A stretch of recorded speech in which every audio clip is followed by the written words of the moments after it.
This is Dan Jurgens, and if you want to have a good time, keep listening to the Krypton Report.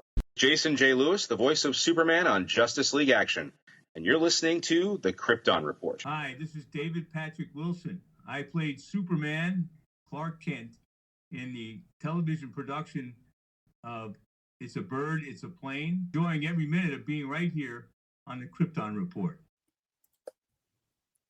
Welcome to the Krypton Report podcast. I am one of the hosts, Tyler, the Superman of Blue, the Man of Tomorrow, and with me is a full house today, everybody. This is an exciting day. I got my man, James Cole, the Superman of Red. Hey, how you doing? And because it is the 10-year anniversary of Supergirl, we decided to invite two friends of ours, and you may have heard their voices here. You may be listening to their show too, but we got Supergirl Radio in the house. Welcome. Hey, thanks for having us. You're welcome. Now, Rebecca, this is our third time, I believe, recording together. Yeah, and Morgan, you this is came our on first. Supergirl Radio one time. I think when Morgan was out on our honeymoon. Where was I? Yes. I think you may have been on your honeymoon, and I had to get some people to come hang out with me and talk Supergirl. I guess we'll allow it, I guess. I just remember getting this message like, sweet. I was all excited. Like, yeah, like I'll go, I'll do it. But I was like, I have to bring them on to talk because their show is celebrating 10 years this year. We are celebrating 10 years this year. We started as a Supergirl rewatch podcast, but it's just kind of more from there. They are an excellent Supergirl podcast to listen to. And I almost got to meet Rebecca this summer, but we kept missing each other at Metropolis. Oh yeah, like, Superman Celebration. Yes. Lately I've only been going for a day, and so I'm just like going to everything as quickly as I can, and so things sometimes it's a blur sometimes with Superman Celebration. You can always catch her in the Super Museum trying to figure out be in what the Super certain Museum. things are. I would just I love that museum, and they expanded. I just want to get lost in there. Like I want to go back again. When the first time I went was back in 2016, and it was just for my birthday. My wife and I went down there, so it was like in February. So we went through it real slow. You know, there's no rush. There's nobody there. Then this year we went. You know, we took the kids, and I'd like to go back. Like maybe next year, get there like on Thursday or something before celebration starts, and just kind of go through it with the kids and kind of like really, you know, soak some of the things up more so. There's a lot of history in there. You just have to sometimes do some digging on your own to figure out what it is. But they do put out new things every now and then, so I'm always discovering something new. And that's the beauty of it. Is there's so much you're like, oh, I didn't see that before. Especially the old stuff. I think I really like. There's nostalgia for the stuff that like you grew up with. I'm like, oh, but then there's that excitement of wonder and education from the stuff that's there that. You know, like anything from the 50s and 60s, where it was like before we really had the explosion.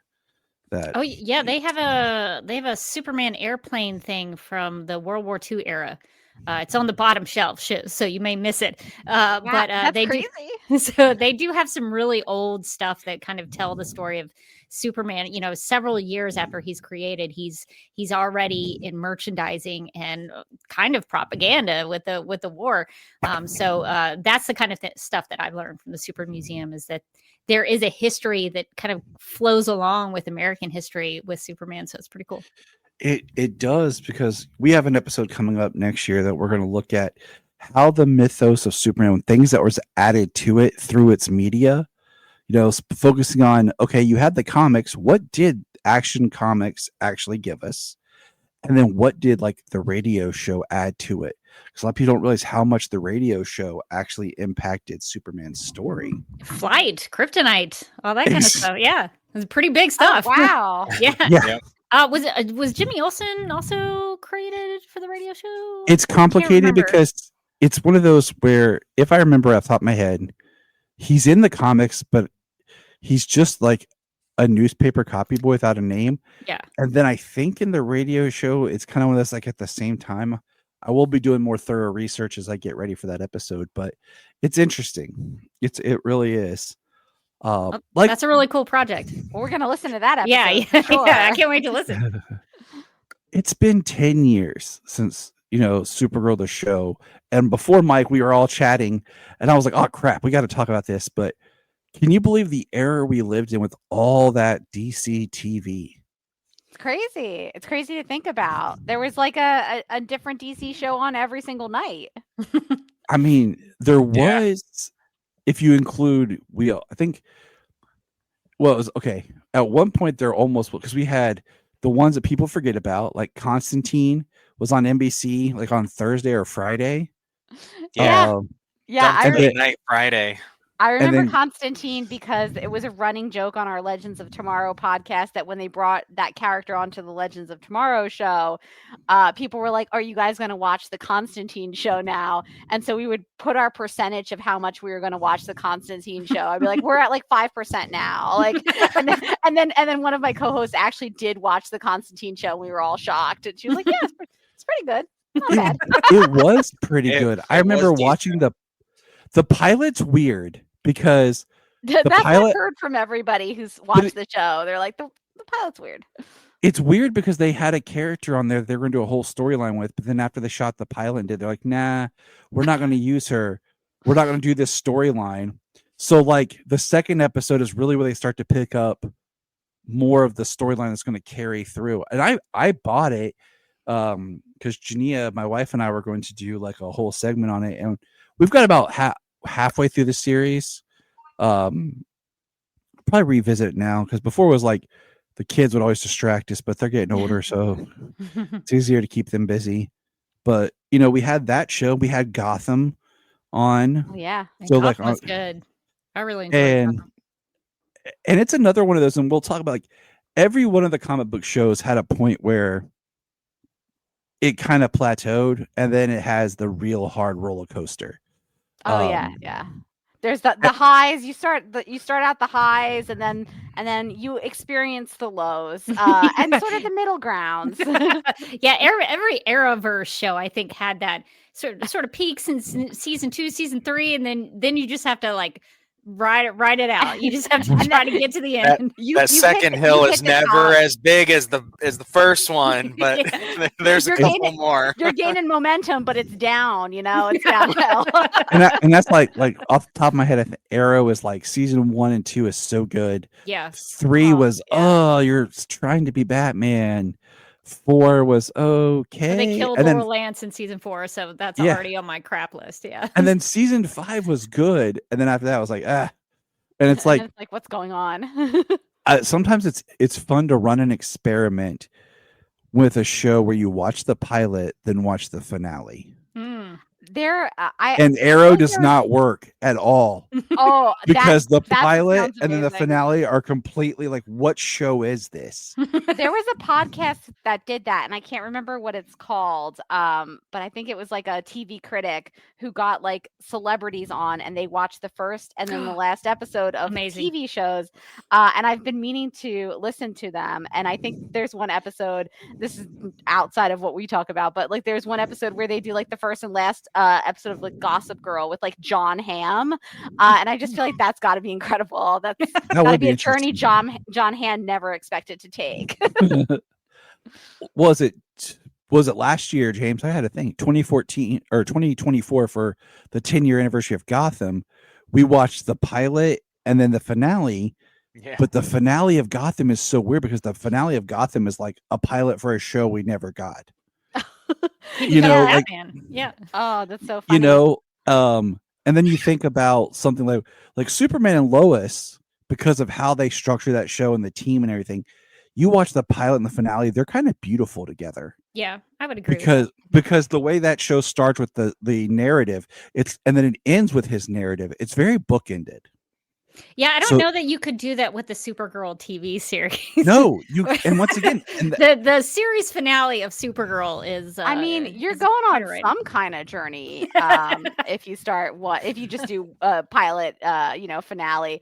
But I don't know that journey is going to make a lot of sense to you. It's a lot of totems. So like, why are they lizard people? My question is to you: where do you think? And like we could talk about this, but like Supergirl, pulling it back to it specifically, where do you think it really started to lose its magic, its way? Like around what do you think of, an episode or a season? So for me, I think the first three seasons are pretty strong. I think season 4 things start to get rocky. Like that's like the roller coaster. Like you're like, uh-oh. And then starting from season 5, I think it's like, it starts to go downhill. I mean, season 5, I was skimming through the Netflix descriptions of the season 5 episodes to kind of like remind myself like what happened in that season. And it reminded me that the season, because of COVID, ended up getting shortened. And the finale ended with like a kind of a cliffhanger of like, who is behind Leviathan? And then they came back the next season. They're like, no one cares about that. We'll never know. We're just over it. And I feel like at that point, that's when I realized like, oh no, like this is not going to be like the triumphant swan song last season that I had hoped for. Because it was season 6 felt very very like 90s TV, like Power Rangers.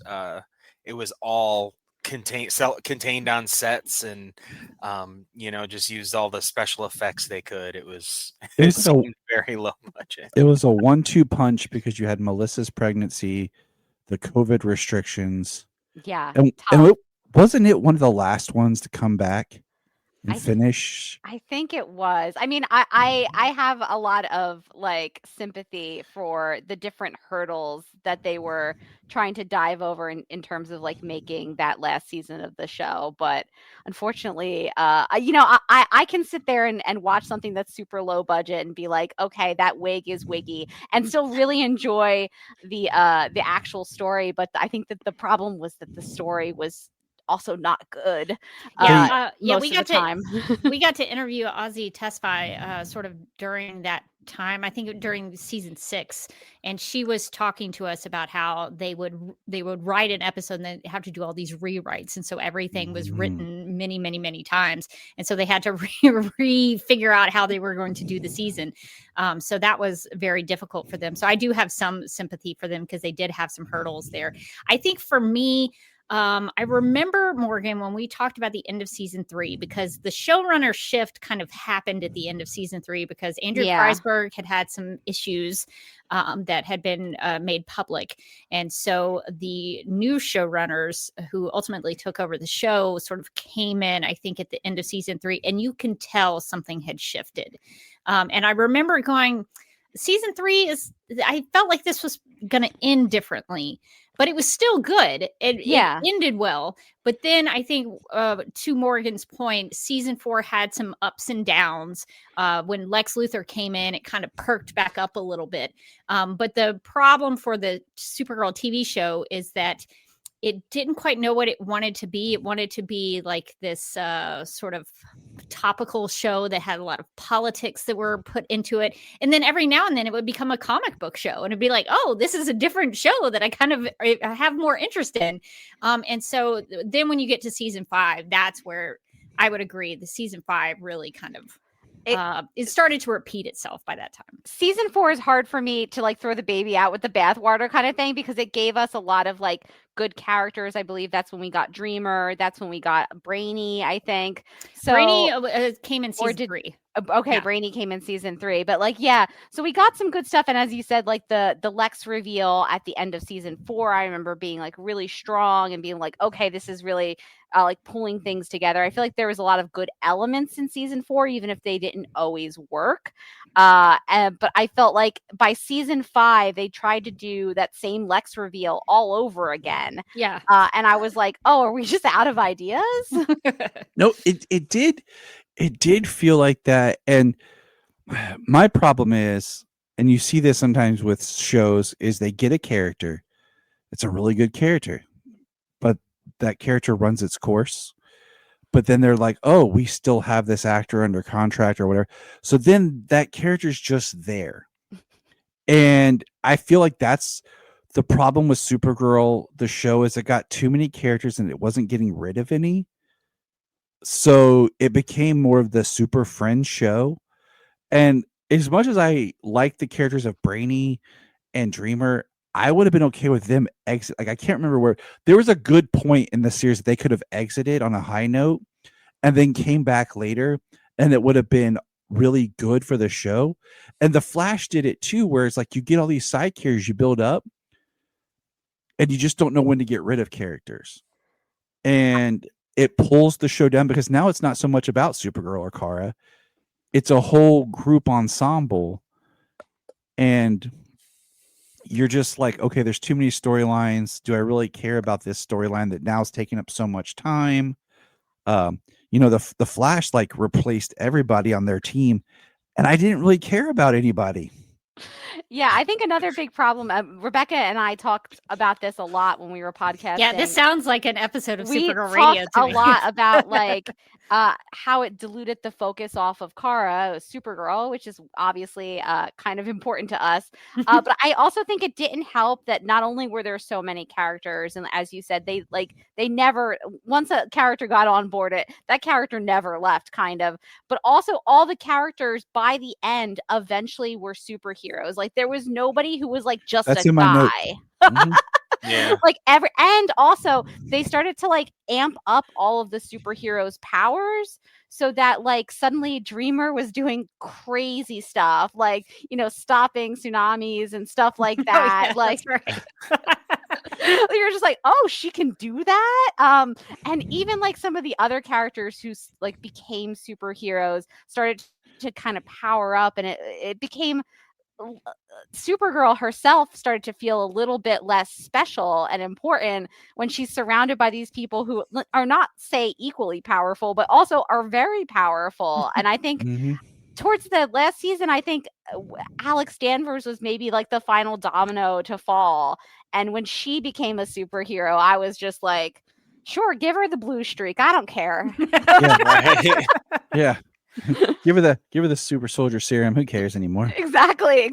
What's it matter anymore? I mean, when Jimmy became Guardian, I was like, huh. And then his sister became Guardian. I was like, okay. Oh, okay.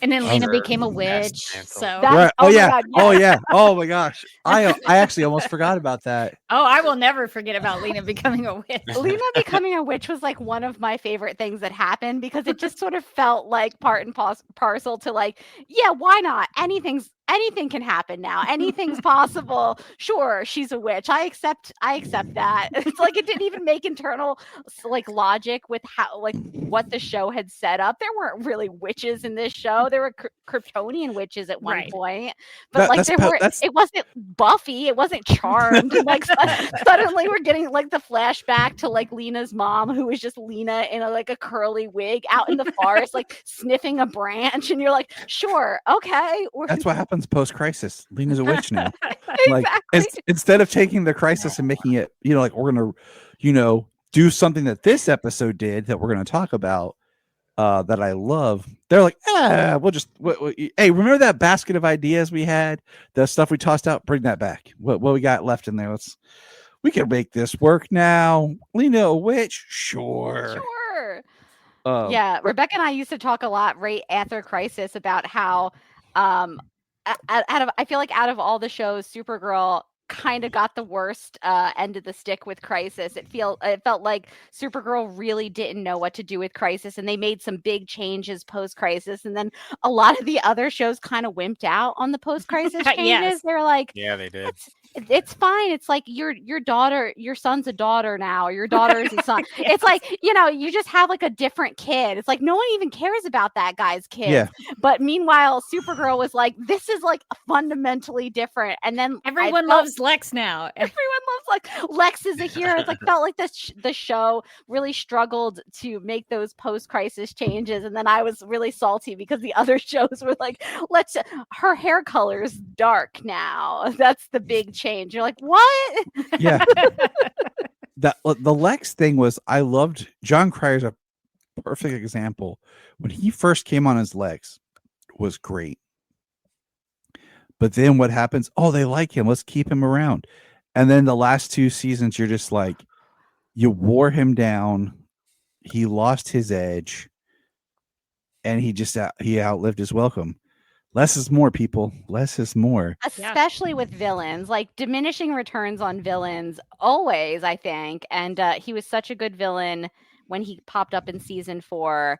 And then this season 5, you're like, there's too much of this. And then by season 6, he's like, why won't Nixley look at me? Does she love me? I'm like, I don't That care. was terrible. I don't care about You this. at ruined all. another villain who was actually really good in that season. Nixley started out as a good villain, and then it was the Lex and Nixley show, and I was like, am I supposed to invest in this relationship between these two villains?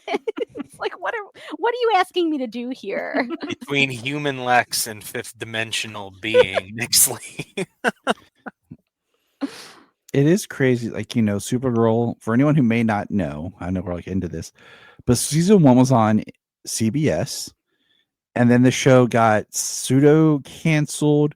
I don't know if it ever officially was called canceled. It was just like Supergirl moves to CW for season 2. That was kind of how it was. I think everybody knew eventually it would probably go to the CW where all the other shows were. So there's this production, you know, you watch the first season, you can definitely see it shot in California. There's a little bit of a higher production, but I don't think they really lost too much when they moved into season 2. And going back with my original question, I think the first 3 seasons are super solid. It was season 3 that had one of my favorite storylines, which was the John Jones and his father, Marin storyline. Oh, yeah, that was Carl Lumley, amazing. I mean, I love Carl Lumley. So watching that season, I was like so invested in them. I'm like, I could watch a whole show of this. So like that was a storyline that the secondary characters were carrying that I was invested in. That was good. Compared to, like I said, later when we get some of these characters, I'm like, I don't care what's going on with Dreamer's personal life or Brainy's. They never really, you're just kind of there. You've taken away from my Supergirl.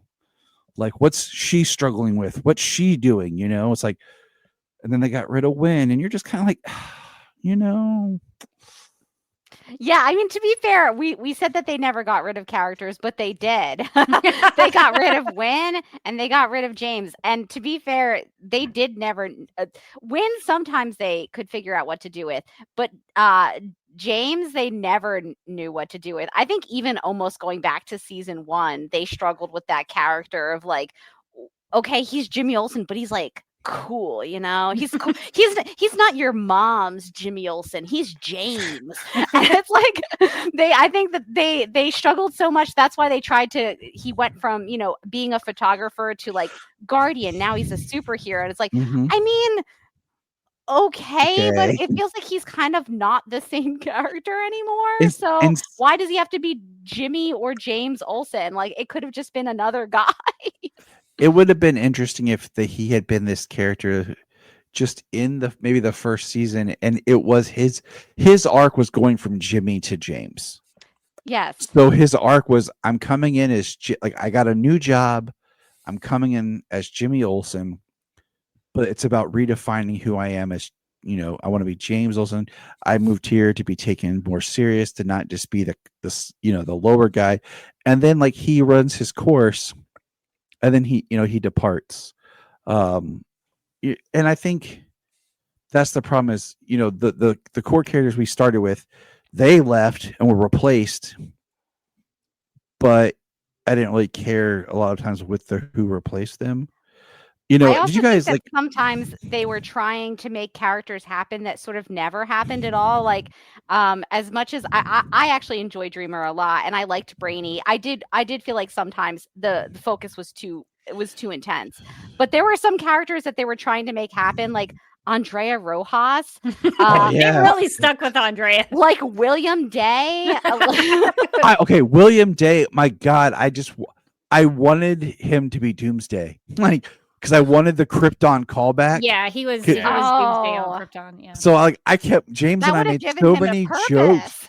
We made so many jokes that like he is actually like Doomsday. Like actually, I was like, he's the most I went the Smallville character. route, little werewolf type situation going on. Well, at the end, they just something gets activated in him, like, and he just goes full Doomsday, like Rage Monster Doomsday. Great. That makes me sad. That makes me upset now because I'm like, oh man, what a good storyline that would have been instead of the storyline he actually got, which is that he got really into baking. And then he was a terrible babysitter. And then he wasn't a good babysitter. And then he was murdered. R.I.P. But yeah, they clearly, like, they introduced him to be a love interest, and then they were like, no one wants this. And then they just kind of stuck around. Like, sometimes he would pop up in an episode, and I'd be like, you're still here? Was it crap? I know that the original casting of Adam was wrong, and we won't go down that wrong. But like Grant's son being killed by Toy I Man. forgot that happened. Yeah, Could have been her really. Her ex-husband was the guy who played Adam. Yeah. So we could have killed him off brutally, and that'd been fine. I'm surprised they didn't do that. That's a missed opportunity, actually. Yeah. So it's just kind of not trying to like, but the worst. Oh my god. Okay, how big they hyped up the introduction of Red Tornado, and how just perfectly bad Red Tornado looked when he first showed up. It really was just a dude in a costume that did not look good. Do you remember what? Season 1, Red Tornado. Yeah, red-faced. Yeah, and that's when they had a budget, by the way. Yeah, exactly.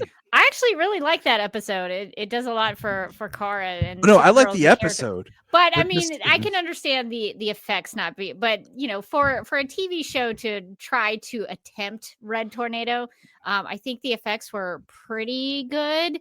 The only problem is I kind of wanted him to be portrayed as a hero, but I think some of those episodes, while they're not $200 million budgets, I think for what they attempted to do, I thought was actually pretty good, and it forwarded the character of Supergirl along. So I can't hate it too much.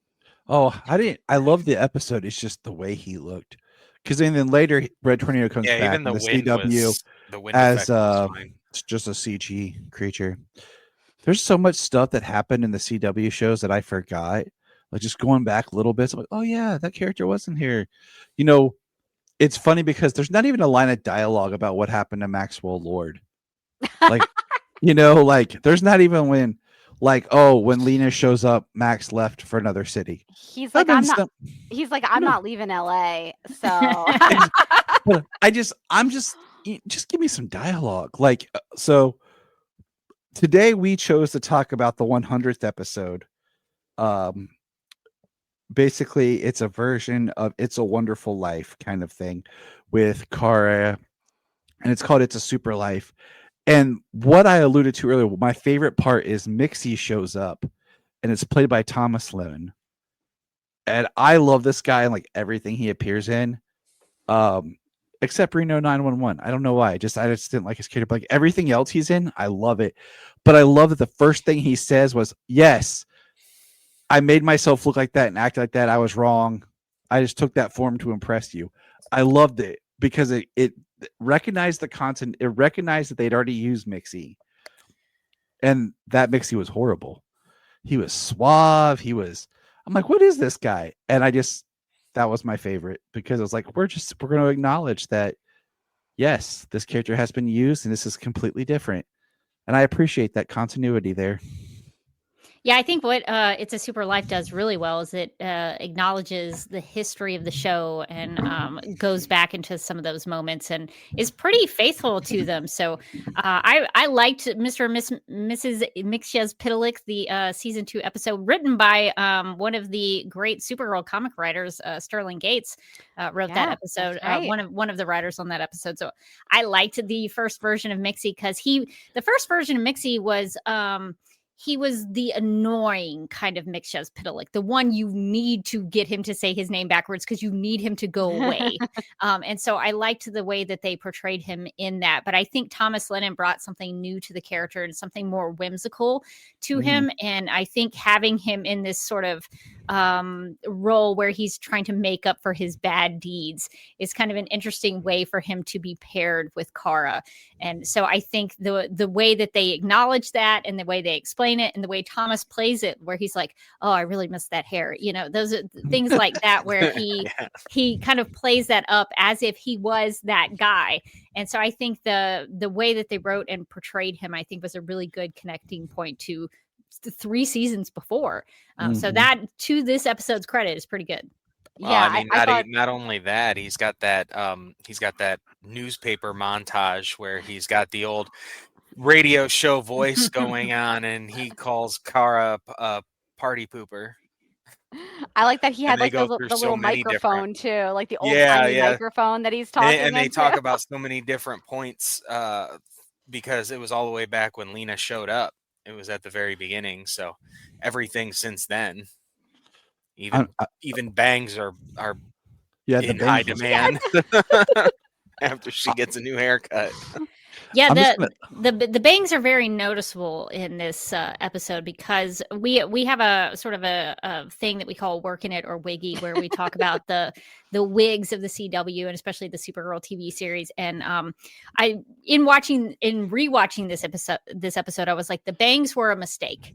Because when you watch the original scene where Melissa Benoist has this kind of like princess hair as Supergirl, and I loved it so much. She had all these curls, and then they try to recreate it with, she had the bangs as season 5 Supergirl.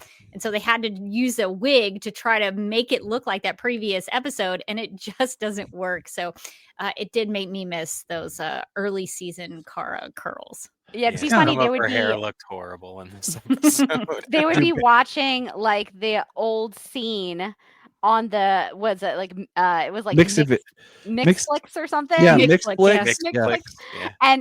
And then they would go into the scene and immediately, and this is not a knock, immediately the scene would look cheaper, and that's how you knew it was season 5 and not like season 2 or season 3. It's like, oh, the budget's rough. But also I think one of the things that made it look cheaper was the bad wig that she was constantly having to wear to cover up the bangs, to cover up the fact that she had the bangs now and the hair was different.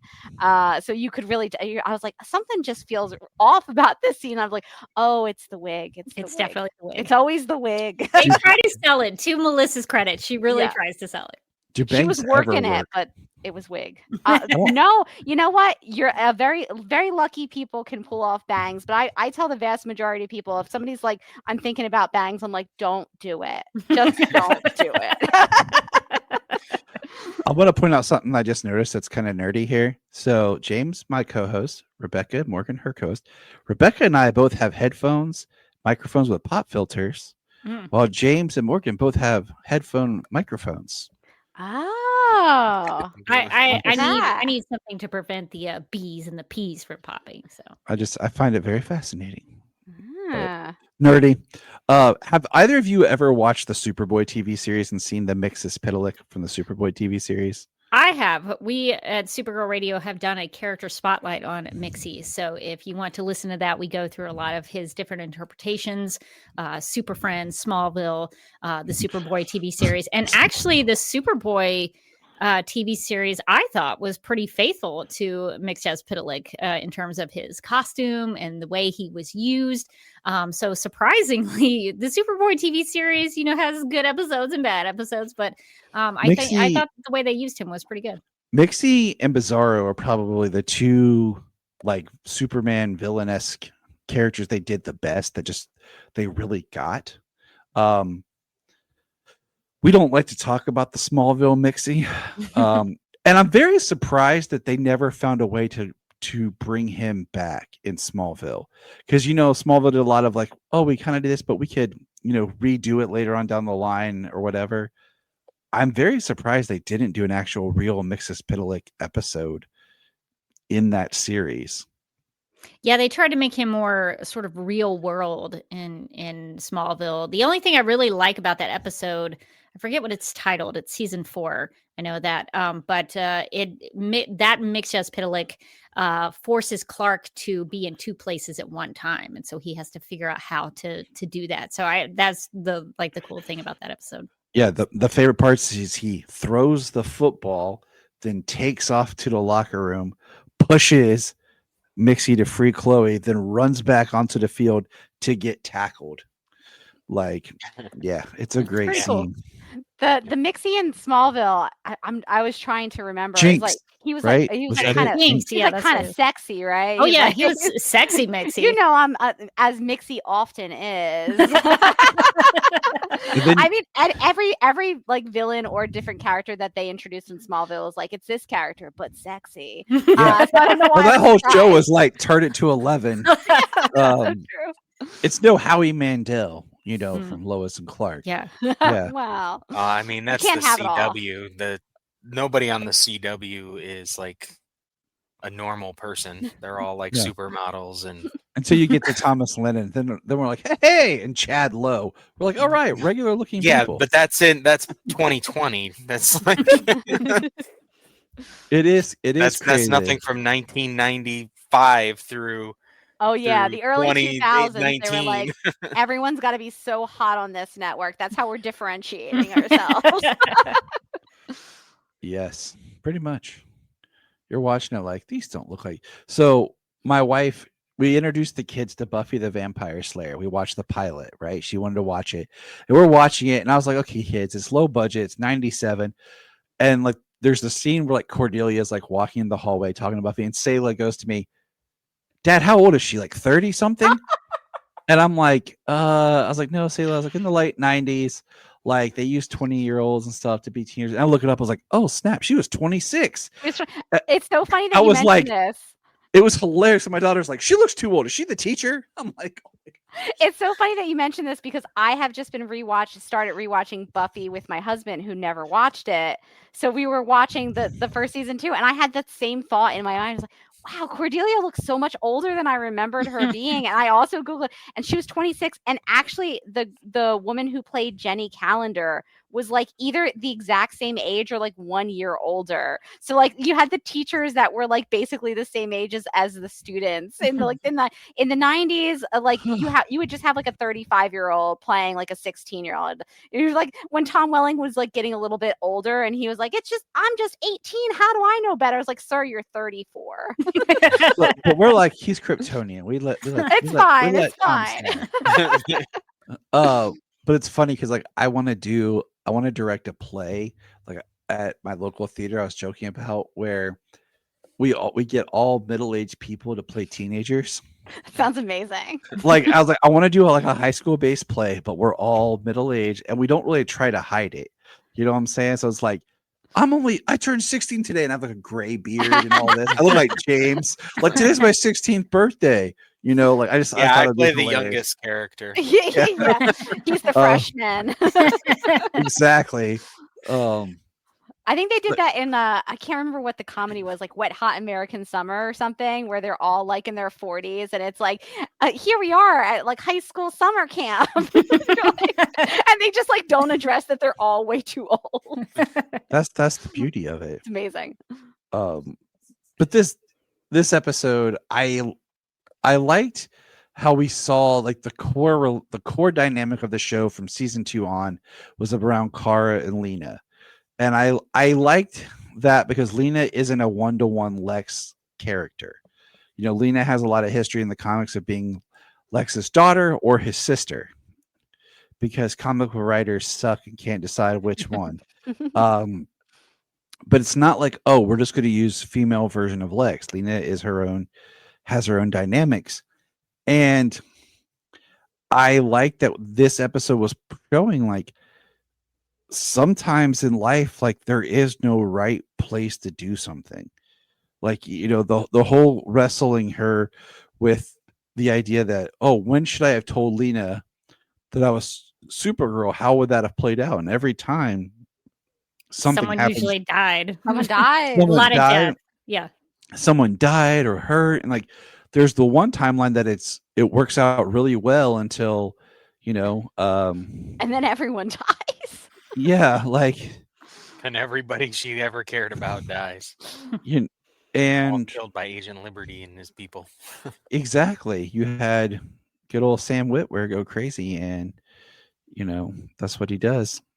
He's a great bad guy, though. Oh, he is a villain. He's got to play to his strengths, and he's a really good bad guy. He's that sympathetic Batman, that bad guy. You're almost like, I get you. Like I feel for you. I'm in. Like, oh but snap! He feels sad. You just murdered a bunch of people. Man, it's okay, buddy. We'll forgive you. But I like that whole dynamic that, you know, the one time she tries to not be there, she's not there to save Lena, and Lena's life goes down. So she has to live with the consequences of when, you know, her and how it played out. and it really makes you like. I've joked before. Like my best friend came like, "Hey, I have superpowers," and I just didn't know what to tell you.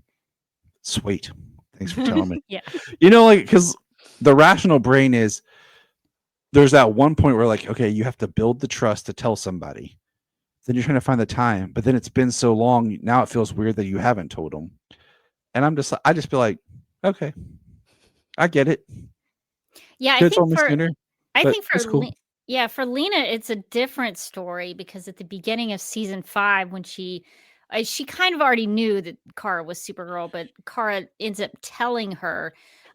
It is a little bit heightened because Lena did murder her brother for them, and so that's part of her anger in that moment is like, I tried to kill my brother for you, and this is what you're doing. Unsuccessfully. He resurrects during Crisis, but that's something that I think is kind of the thing where Lena is upset. And I do agree with you that in a large part of the dynamic of the show is the Kara Lena relationship, which is actually pretty faithful to Silver Age Supergirl, where Lena is Linda Danvers's best friend. They're like really good friends in the sort of early era of Supergirl. So I really enjoyed that. And I think it makes sense in this episode that it's kind of in the sort of the maybe middle to kind of late part of the season. They're really making that storyline that starts in the first episode of season 5 sort of really come to fruition there. So I think they did it really well in terms of that dynamic.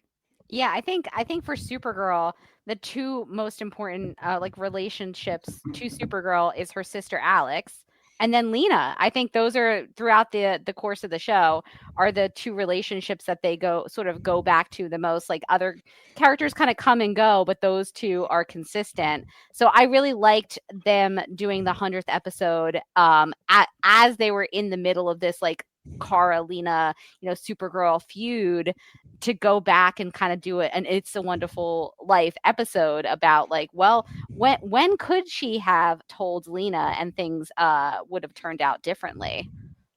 I like it because, like I made the joke earlier, like it's almost like a clip show, but it's not. Like there's some shows that do that. We're like, oh, we'll find a way of recycling footage from the past just because to fill or whatever, or to make you nostalgic for the show. Remember that time? Yeah. And then some of the other CW shows, like when they did their 100th, wasn't that strong. And like Arrows was part of Invasion or something, I think, if I remember right. I'm pretty sure it was a heavily focused Arrow episode. Lots of past stuff in that one. I think it was, but it was part of a cross. Invasion. Yeah, and I felt like when this one hit its 100th here, I liked that it was kind of small in the sense of it's her and Mixie kind of watching it, but we're jumping around throughout parts of the show since season 2 about the Kara and Lena dynamic, and it was cool how we saw like Rain, we saw Mon-El, which throwing this out there, I hated Mon-El's name. Okay. Like it's one of the things. He was born on a Monday. Yeah, but they never talk about that. They never addressed the reason why his name is Mon-El. Like he was given the L by Superman to be part of his family because of, like you said, the Monday. Like, and this, like, oh, he's a Daxamite prince, and his like, but you don't call him an L. Like, no, like that should have been like his name should have been like Mon or something. Like, no, like it just made me mad. But it was cool to see him again, in the show. And he actually had one of the best lines, in my opinion, of this whole episode. He's talking to Kara about the whole Lena situation, and he tells her, "You deserve the same compassion you show others."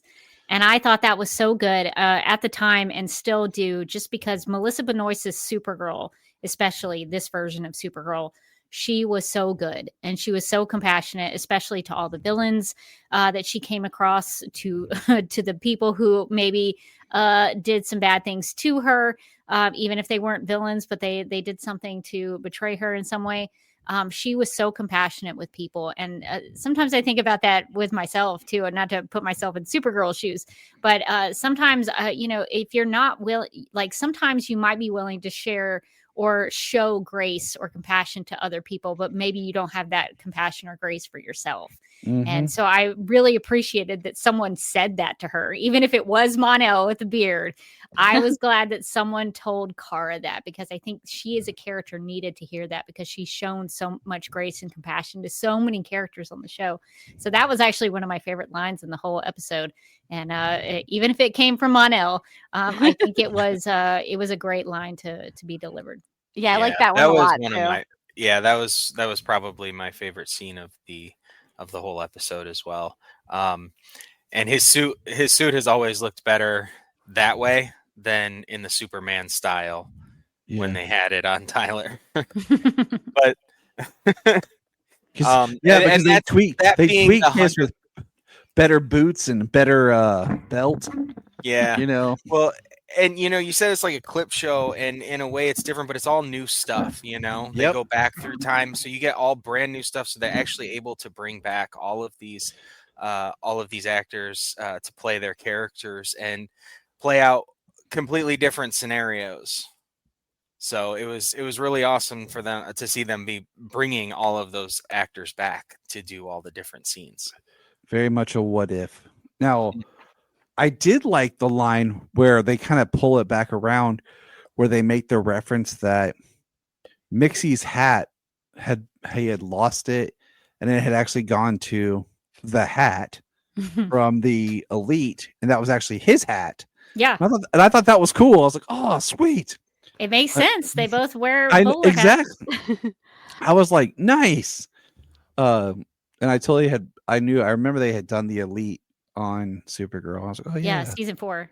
Yeah. I remember being really obsessed with the hat because it's a great name. Also, it's like it's showing commitment to an accessory, which I enjoy. And so on Supergirl Radio, I remember we had gone like down a deep rabbit hole of like looking up the backstory of the hat and all of that. And so I remember the first time around watching it and being like, oh my God, the hat mentioned. Mind blown. They know what the people want. More hat. More hat. Bring on the hat. It's crazy. But Thomas Lennon never even put the hat on. I know. Into it. He never wore the bowler hat. I would have liked one shot. Just one. He had his hair spiked a little bit, so you couldn't ruin the hair. I just appreciate that he was snapping in this episode, since we never got Snapper Carr to do that. He snaps so many times. They had a whole character named Snapper Carr, whose biggest thing in the comics is that he snaps. Snapwatch still at 0.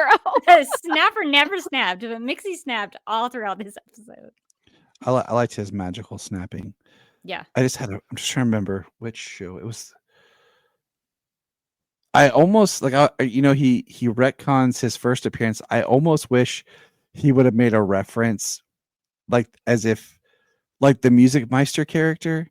I always felt was more of a Mixus Pitalik instead of the actual Music Meister.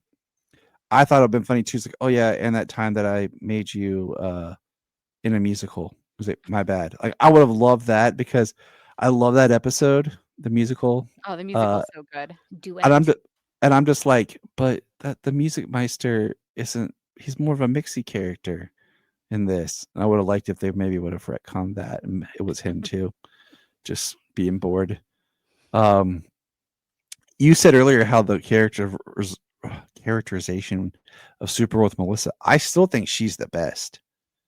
Of course, she's got the character longer, and I think too many times people rate and look at these character versions and they just go by like how they ended or the last work, and not really go back to how it started, because so many of these shows, I think some of them went longer than they should have.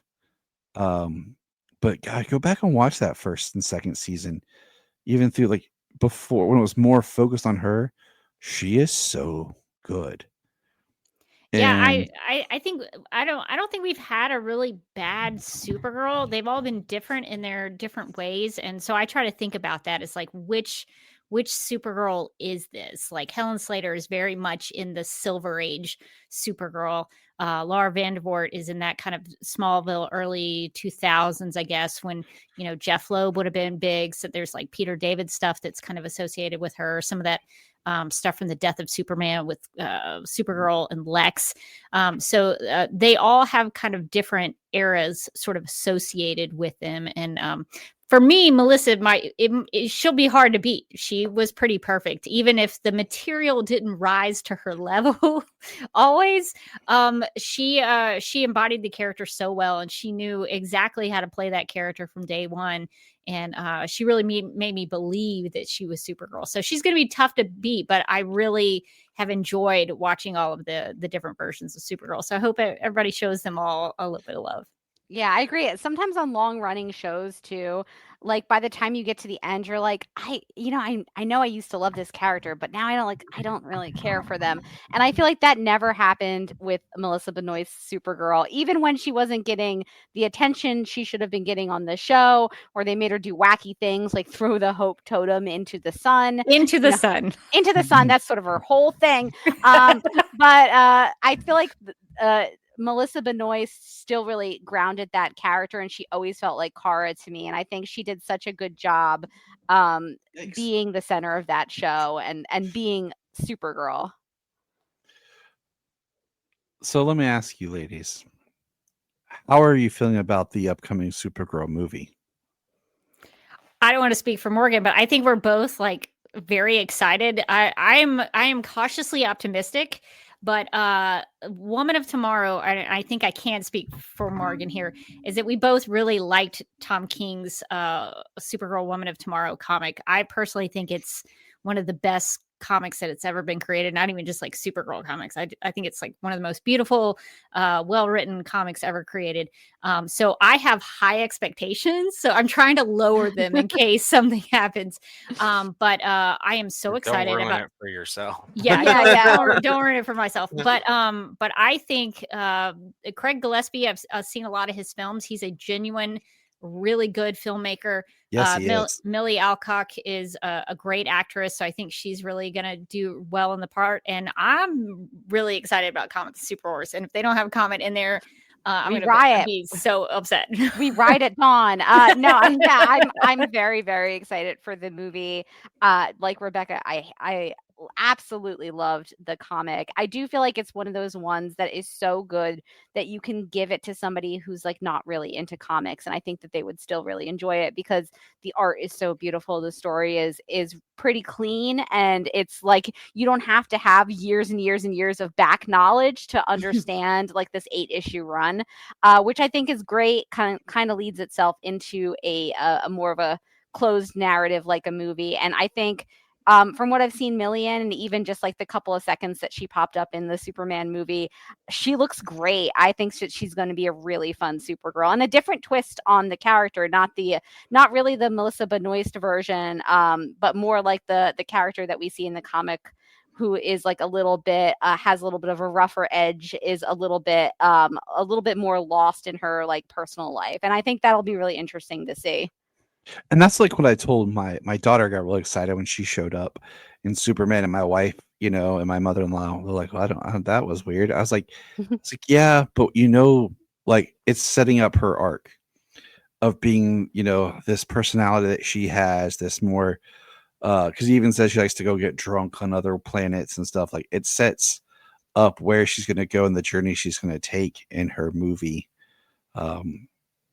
So I'm like with you, like I'm optimistic. I'm hopeful because I did not like the Supergirl that we got in the Flash, but she felt, I don't know, it didn't feel like Kara completely.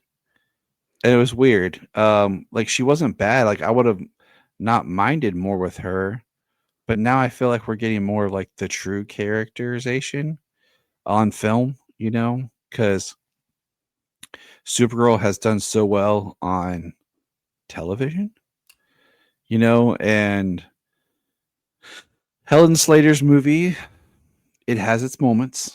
I'm just going to leave it there.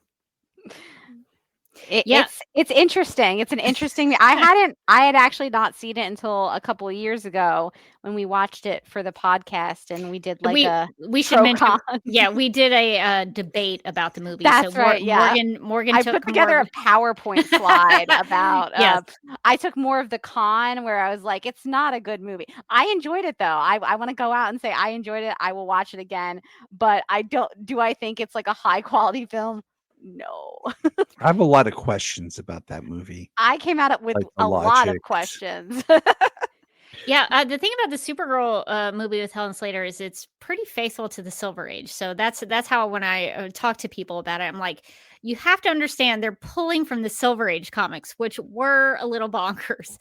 And just to talk about Sasha Kaje, I think she did well with what she was given. But I think the reason that she doesn't feel like Supergirl is to my great disappointment when we watched the movie, because Morgan and I actually watched that movie together, is that she basically was just female Superman. She had Superman's suit, she had Superman's storyline with Zod, she had another Superman storyline from the New 52 where she was being imprisoned and she was very skinny and not fed well. And so she basically was just a female version of Superman and not really a Supergirl, even though her name was Kara Zor-El. So I think for me, that's why she doesn't feel as Supergirl-ish in that. Although I will say one of the things that make her Supergirl is that she gets killed. She dies. So that is something I guess you could say would be an homage to Supergirl. Well, a lot, actually. I'm very surprised we didn't get like Batman or like the Flash holding her in the crisis pose. Yeah, that does seem like a misstep. You know, like I'm very surprised we didn't get that. For all the times they killed her in that movie. Yeah, just at least once. Yeah. Could have done her a little bit of justice. Yeah. God. But you're right, you know, and that goes back to like something when this show was announced, James and I were talking about it, like the way they were setting up Supergirl. We're like, are they going to give us Supergirl correct? Or are they just going to try to do Superman with her? Because, you know, there wasn't a Superman in this universe at the time. We didn't know a whole lot. They were putting her at Catco Media. And I think in some ways there are certain beats where they kind of did make her Superman-esque, you know, by using a lot of his storylines and just making it for her. But they did find a way to keep her. Yeah, with the early seasons, actually, they're actually pretty faithful to Supergirl comics. I remember the showrunner in season 1 had a picture, I think, on Instagram or one of the social media platforms that had a lot of the Sterling Gates Supergirl run in the picture. She had read those books, and you can see it through season 1 with the Silver Banshee stuff and Bizarro Girl from like the Sterling Gates Yeah. run. So a lot of the things that she was probably reading in those books, she was like, well, we got to do that. That'll be great. And so Ali Adler, big shout out to her, because I think she really cared about wanting to bring the Supergirl from the comics, which arguably a lot of Supergirl fans, if you ask them what's the best run on Supergirl, they're going to point you to Sterling Gates. So it was great at that time to be able to have like the best Supergirl writer have his stuff be featured in that. And I think season 2 did some things, and season 3 really leaned into like Supergirl's connection to the Legion of Superheroes, and Streaky was in there. So there are a lot of great things that actually made it. We never got Comet the Super Horse, which we pitched. We were pitching. We wanted that Comet to happen so much, but nobody listens to us. we had ideas. We could have made it happen, but in those later seasons, to your point, Tyler, they were doing Red Daughter with Supergirl, which is Red Sun, is a very big Superman comic. So sometimes they were just like pulling like the Elite is very much so a Superman story. And so I think I don't know if it was the way the showrunners changed, where they just didn't want to do the homework. Like the Supergirl has a lot of stories. She has a lot of villains and a lot of cool things that happen. And so the great disappointment for me with the show is that towards the middle to end, they kind of didn't know what to do with the character. And it felt like they didn't know the character. And here we were podcasting about her all the time. Like, why don't you do this? Why don't you do this? We were shocked that like Leslie never showed up as a villain. Leslie Lar would have been great. Yeah. The thing is, like you said, sometimes you get these showrunners who aren't like, okay, for example, I can't remember their names, but they were writers on Smallville who took over as the showrunners. So they had been with the series. And I think sometimes you get these shows where they get new showrunners, but they're not really coming into the series. Like they're not coming up through the series. They're coming from another show or something else, and taking over, and they don't do the homework. What's quick? What's easy? What do you got? You know, I saw this. Let's do a version of this. This is popular. Let's do this.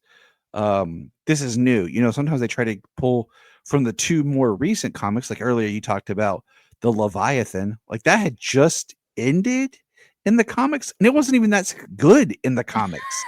Leviathan stories are usually not good. No one was crying out for that to be interpreted on live action. Yeah, well, it's interesting. They had nothing to do. Yeah, like, they there was no crossover there with either one of those versions of Leviathan at the time. Yeah, well, we were joking on the podcast a lot that like most of season 5's like Leviathan storyline was like corporate like project management. And it was product like launches and product launches. It was like I was like having like nightmares of like, no, this is like I don't want to have to like watch my superhero show and be like, oh my god, did I send that email today? Yeah. Oh, sorry. I didn't mean to interrupt, Morgan. No, go ahead. Well, the thing about Robert and Jessica is that they were the showrunners who came in after Andrew Kreisberg left, and they had been with the show for a while. And I think they just had a different vision for what the show would be. I think the early showrunners really wanted it to be a comic book show. And that was when it was kind of my favorite, because I really enjoyed seeing Supergirl's history, because this is probably the one chance we're going to get to have a Supergirl TV series. They're going to make a Superman show every 5-10 years. They'll just keep churning those out. But Supergirl, we may not get another one. So I wanted to see more Supergirl history in the show. But I think the showrunners just had a different vision for what they wanted to do. And they had 3 seasons to do it. And I will say, I believe, I don't know how long Robert and Jessica had been on the Supergirl show, but I know that they had at least Jessica had come over from Gossip Girl. So the sort of the background that some of I think the showrunners had was in more of the like teen soaps, which I'm not saying as a deterrent. I love a good teen soap. I will watch them all day, every day. But I kind of did feel like when they came over, there was less of an emphasis on some of the comic book stuff. It did get a little soapier. It got a little bit more like, drama between this person and this person. And it did feel drama. Yeah. And it did feel like they weren't like going back into her history and pulling out like aspects that I would have liked to see on screen. Instead we were getting, other stuff that I was like, okay. All right. So we're going to do a couple more questions and then we'll kind of wrap it up. I don't want to keep you ladies too long. Do you have a personal favorite episode? God, that's so hard, because there are some good ones, especially from those first 3 seasons. I like the Bizarro episode a lot, but there's one in season 1, and I'm trying to remember. Oh my gosh, why am I blanking? It's the one where Alex she kind of goes to Krypton to save Kara. Why am I blanking on this title? It's the one where they basically did redo a Superman story, but they used Kara to do it. I'm for the girl who has everything. Yep. So there's a lot of good episodes in season 1, a lot of season 3 episodes that I really like with the Legion of Superheroes. But I think if I had to pick one, I would probably say For the Girl Who Has Everything, because it really focuses on Kara's family, her Kryptonian family, Alex, and just getting to see Krypton a little bit. And I think that story actually plays better as a Supergirl story than a Superman story, because Supergirl actually experienced Krypton. She lived on Krypton. She knew the culture. She had people there she cared about. She lived there. So I think for me, it plays better as a Supergirl story. So I think I would probably maybe say that one. I would say what's funny about that is that story. This is nothing against the great Alan Moore. And the 3 versions, you could argue 4, that we've gotten of that story, the comic is probably the bottom version. You know, I think the animated series version of that, I think with the Superman version of this in Justice League works really well, because if you study it in that version, his Krypton is a blend of Krypton and Smallville. And the characters are merging together. Like his wife is a blending of Lana and Lois. Yeah. And then the whole, like him having the kid that he actually loves and has to tell him, like that gets me really bad as a dad. So that version always really gets to me. But the idea of like what you just said about putting it in the context of, if you look more at what the comic did for it, yeah, for Supergirl, and that's, I think, the part of her character that people miss is that that's her big difference. She lived on Krypton. She knew it. She feels its absence more than Clark will ever, because that was her culture. That was her life. Earth is her alien world. Oh, yeah, that's a good way to put that. Yeah. Yeah. And She remembers. And that's their biggest differences that makes their story the dynamic that it is. So Morgan, do you have a favorite episode? It's tough. A lot of the early season episodes are really good. The 2 that keep popping up for me for some reason are both in season 3. Midvale, I really loved that episode where they they go and they flash back. The young actors that they got to play young Kara and young Alex are uncanny. They're so good. They have the mannerisms down. They look just like them. It's crazy. And I thought that episode was so enjoyable to kind of learn the backstory of these 2 characters and the sister bond, which I think is really the primary relationship on the show. And then the other one, like the one I remember watching the episode and being like, "Oh my God," is Rain. Yeah. I think that was at the mid-season finale. Yes. And the winter finale, I think is what they used to call them. The winter finale. And I just remember being like on the edge of my seat, which wasn't always the case with Supergirl. I'm not saying that's a bad thing, but like there weren't that many times where I was like, oh, I don't know what's going to happen next. And I like need the next episode. But I remember that episode. And I think Rain overall was one of the better villains that they had on the show. And I really liked her. And I think you can kind of even see in the It's a Super Life how often they go back to Rain as a villain, as like a scary villain, because Rain, I thought, was really an interesting villain and a very frightening villain in terms of like being able to really match Supergirl. So those I probably would pick Midvale if I could only pick one, though, because I just really like the backstory aspect. Yeah, Rain's a good one, because that's where Rain kicks Supergirl's butt. Like she defeats her, and Rain actually is a Supergirl villain. So sometimes later in the show, we wouldn't get like genuine Supergirl comic book villains, but Rain was in the New 52, and so it was cool to see how they did Rain in the World Killers. But yeah, Midvale is like, if you had to give me 3 episodes, I'd probably put Midvale in there. The For the Girl Who Has Everything, if I'm going to go rewatch an episode, I'm probably going to go back to that one. But Morgan has some good choices there too. So that brings me to my next question: is how often have you revisited the show? Like, because I personally have been like on this, I don't want to say palate cleanser, but like I haven't, as much as I've wanted to go back and start rewatching some, I haven't rewatched any of the DC shows, other than I did rewatch season 1 of Superman Lois with my son because he didn't really remember it. So we were kind of going through rewatching that after season 4. But have you gone back and rewatched the show? Do you watch it often? Because we're gearing up next year for some specials and some rewatches of the show. And I'm actually, after watching today's episode, I'm actually really in the mood to start from season 1 and kind of go through it. I felt like that too after watching the episode today. I was like, Man, like I miss Supergirl so much. Maybe I would even watch something from season 5. So like, it's Whoa, like, whoa! Well, at least we whoa. picked a good episode Watch from yourself. season Watch 5. yourself. Watch honestly, yourself. you picked. I think you picked the best one from season 5. To be honest, It is the best episode of season 5. Right after It's a Super Life was the most boring episode of Supergirl. In my opinion, The Bodyguard is like. oh yeah, the I read the description and I was like, I have no memory of this one.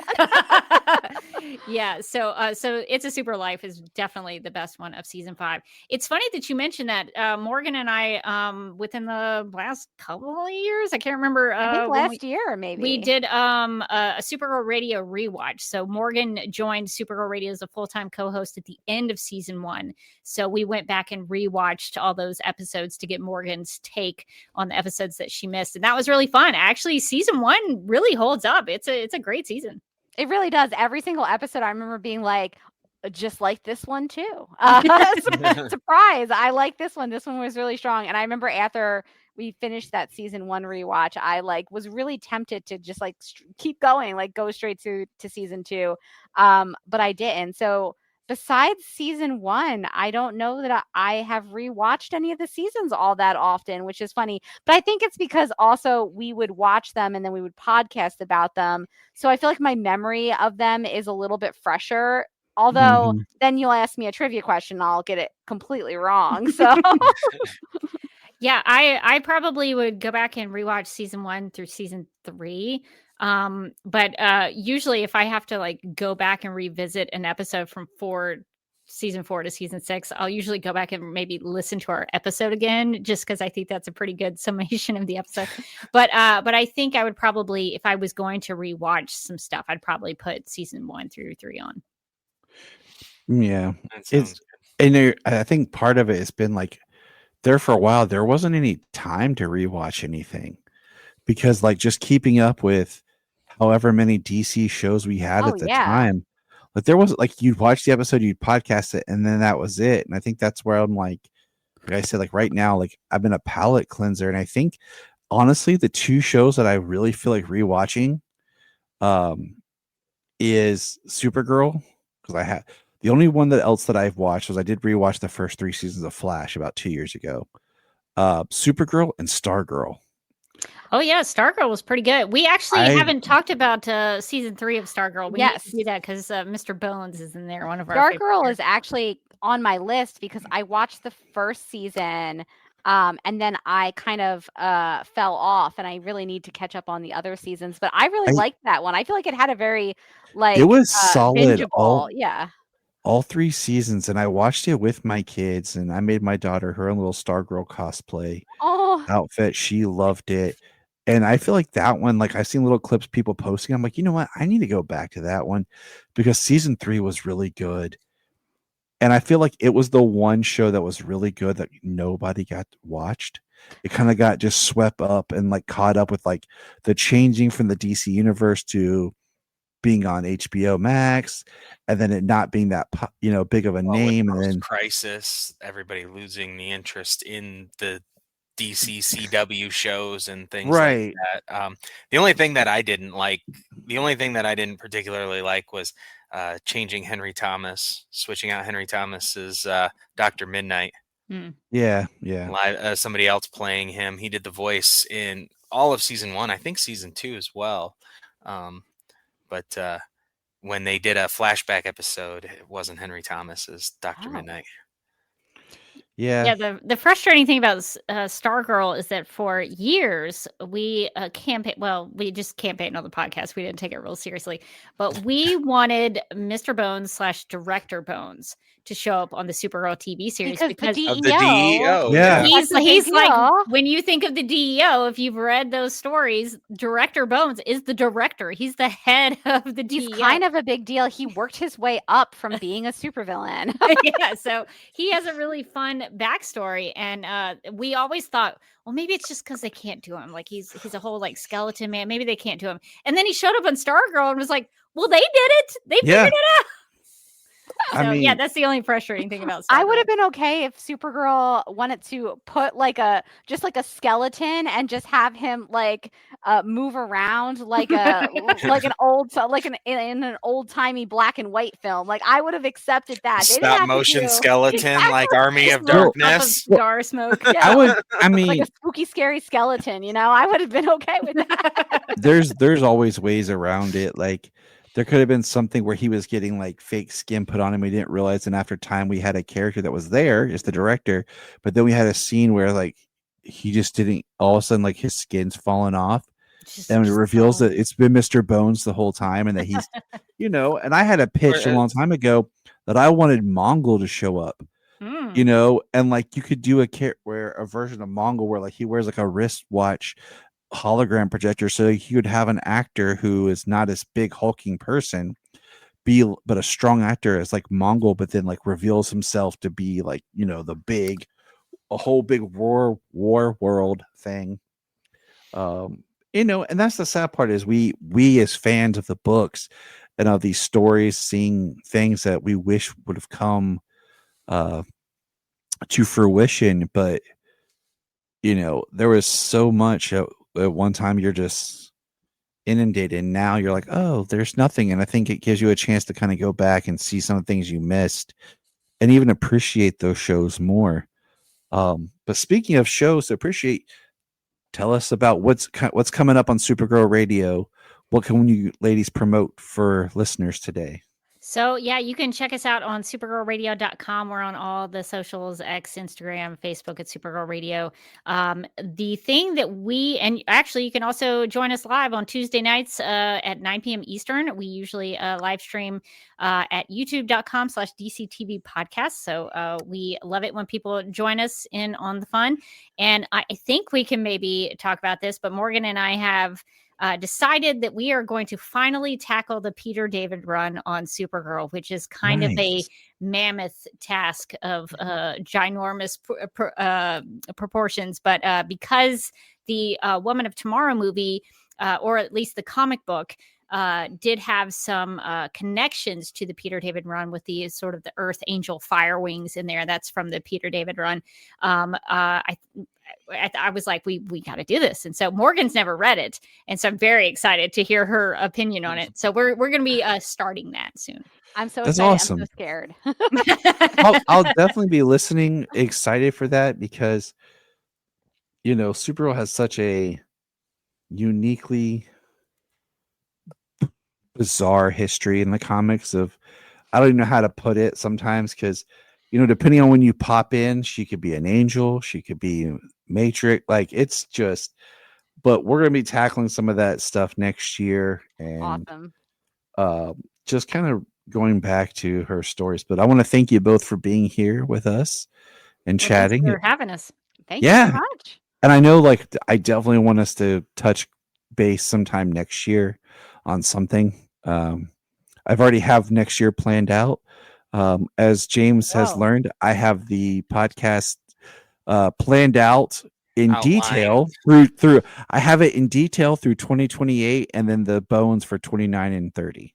Wow. I appreciate that. As someone who does a lot of Google Docs, I appreciate that. Oh yeah, my Google Docs are insane. That's impressive. So you're ready for the summer of Supergirl that's going to be happening in 2026. We're already amping up for the summer of Supergirl, which we know that they will promote that way. They will put it on all the comics. It's going to be on all the comics.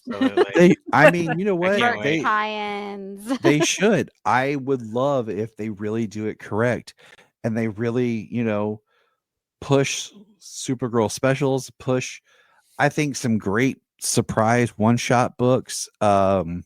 Some great, like a great trade collection, because there are so many, because like you even said in this conversation, we said Kara Zor-El, Linda Danvers, Linda Lee, like, and people are like, huh, who is she? Like some things that it'd be nice if they had a book that kind of helped tell the story of her comic book history. Yeah, Morgan recently bought this big collection of Superman books that were tied together during the Superman movie release, and so we're sort of hoping they do something like that with Supergirl as well. It I would think be that would be disappointing if they didn't. I think that'd be really cool because I bought it because I realized when we were going through All Star Superman, like I haven't read enough Superman comics, and then they had a whole like collected edition where they had a bunch of the most a lot of the popular runs on Superman in collected form. I think that would be so cool to do for Supergirl, especially because there are so many different eras for the character.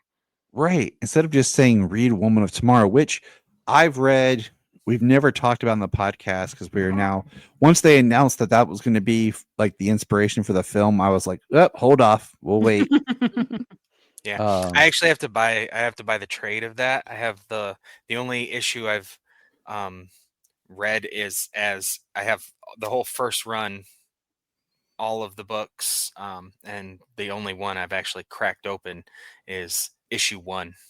Oh, well, so you they're haven't all gotten to the unread. comic stuff yet. Congrats! They're all unread, so You have a treat. yeah. I wanna. I've been, and I actually put it off because of everything happening. So I was just like, well, I'll hold off on reading it and everything. So Yeah, I'll be Looking curious to forward hear what to it. y'all think about it. Yeah. So you ladies have a good night and thanks for joining us. And everyone, I encourage you to check out their podcast. Check out some back episodes. Like We go have back over and 500 of them. We Yeah. have a We lot. have a lot to listen to. go listen to some, like find your favorite episodes of Supergirl, then go find their episodes and listen to their thoughts. I'm telling you, it won't disappoint. Thank Well, you so for saying. much. You're welcome. As we prepare for this special episode of 10 years of Supergirl, what we decided to do, instead of going back and looking at the pilot or kind of doing an arcing of the whole show, we will save those kind of conversations for next year as we explore more Supergirl related things. But what we did do is we looked at our personal favorites and different fan sites, and James and I worked out what we believe is kind of the top 10 episodes. So if you're looking for the top 10 episodes of Supergirl to watch, here we go. Pilot, Season 1, Episode 1. Falling, Season 1, Episode 16. World's Finest, Season 1, Episode 18. The Adventures of Supergirl, Season 2, Episode 1, awesome episode. Last Children of Krypton, Season 2, Episode 2. Reign, Season 3, Episode 9. Battles Lost in 1, Season 3, Episode 23. The House of L, Season 4, Episode 16. It's a Super Life, Season 5, Episode 13. And Midvale, Season 3, Episode 6. Check those out and see what you think. Now, time to get in some Krypton Report news. All right, the first thing's up. New York Comic Con happened. Woo! And it was pretty good, Not that James and I got to be there or anything. No. But we got a couple announcements. One, Nightfall. What's funny is I had just ranted about not getting any more DC animated movies, and then they announced that they're doing Nightfall as a 2-part animated film.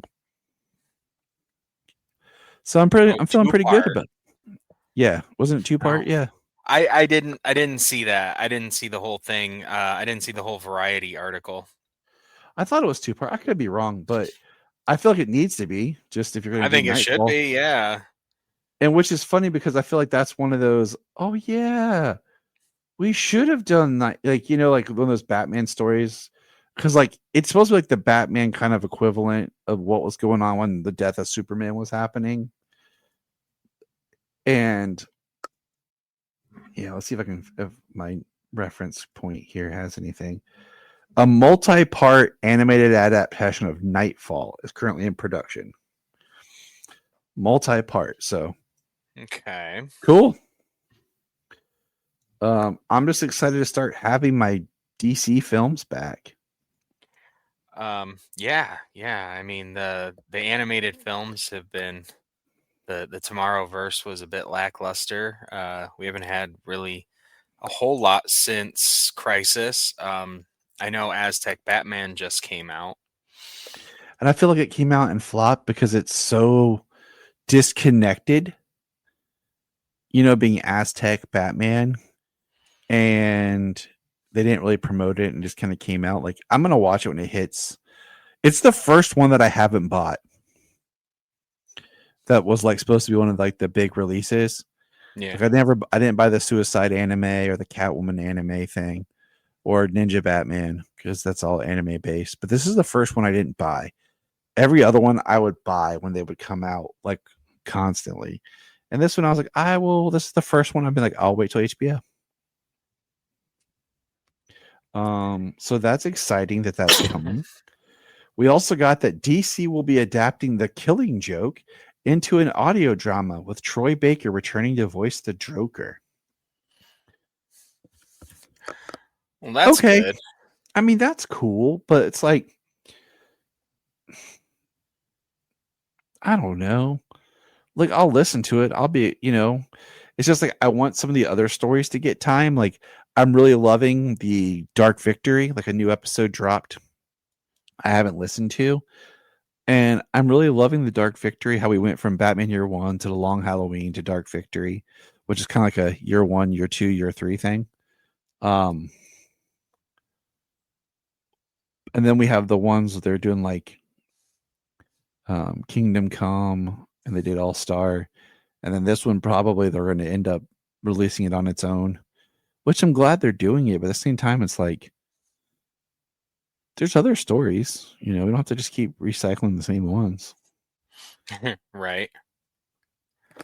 And I mean, Mark Hamill did such an amazing job with Kevin Conroy, even though the first part of The Killing Joke is stupid and you just should skip it and go straight to the second chapter, whatever it is on the something like 40 minutes in.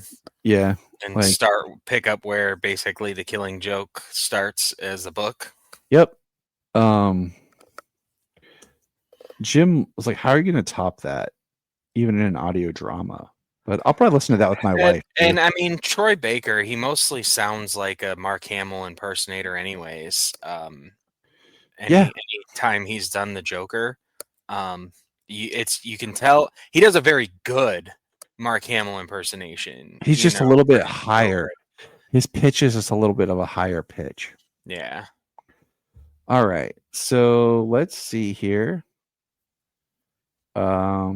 Jim Lee made this announcement.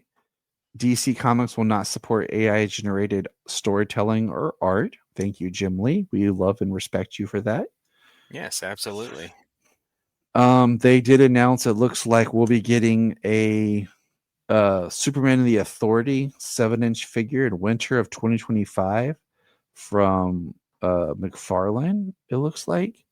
But I feel like we get these announcements at these cons of these toys, and then we don't actually ever see them. Or they come out way later. Yeah. Well, that's one I'll splurge on. I like the look of the Authority. That was a good look, It actually matches our hair color, so that's nice. Yeah. Older looking Superman. Exactly. So DC, I wanted a press release on this, but DC is going to the next level with new series, and all I got was their series for characters that don't get a lot of play. And it just says next level, new series beginning March of 2026 and beyond. And it says Barbara Gordon Breakout, The Demon, Lobo, Zatanna, Batwoman, Deathstroke, The Terminator, Firestorm, and then I cannot read. The last one says something bad. In this picture that I got. So I'm not really sure what that's all about, but cool. And then the one that blew my mind. The one that blew my mind was Homelander, Sub-Zero, Vampirella, Red Sonja to Annabelle to appear in DC's KO. What the right? Our buddy Brad messaged me and was like, "Do you see Homelander's gonna fight?" I'm like, what? And I was thinking it was a comic, and then he sent me the thing, and I was like, "Huh? KO like in KO, like what they're writing about right now?" I'm like, I'm just kind of like, okay. I mean, I would love to see Homelander get his ass handed to him by Superman. That would be really good. Just give me 20 pages of him getting beat by Superman. Each page is a full page of just him with his being smashed to bits. Yeah, kind of like the Death of Superman, except for it's just like each page is just a giant splash page of Homelander getting pummeled. Yes, Yeah, I'd buy 3 copies of that book.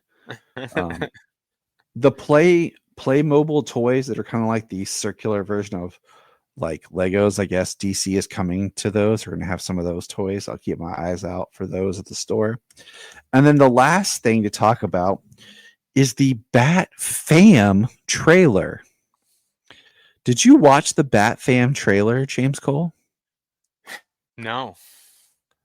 That's good. No. I had to watch it twice because it popped up and me and Taylor were like, huh? And we watched it. And then I had to show Solomon and he's like, both the kids were like, why does Alfred's face look like a penis? And we're both just like, what is this? Who is this for?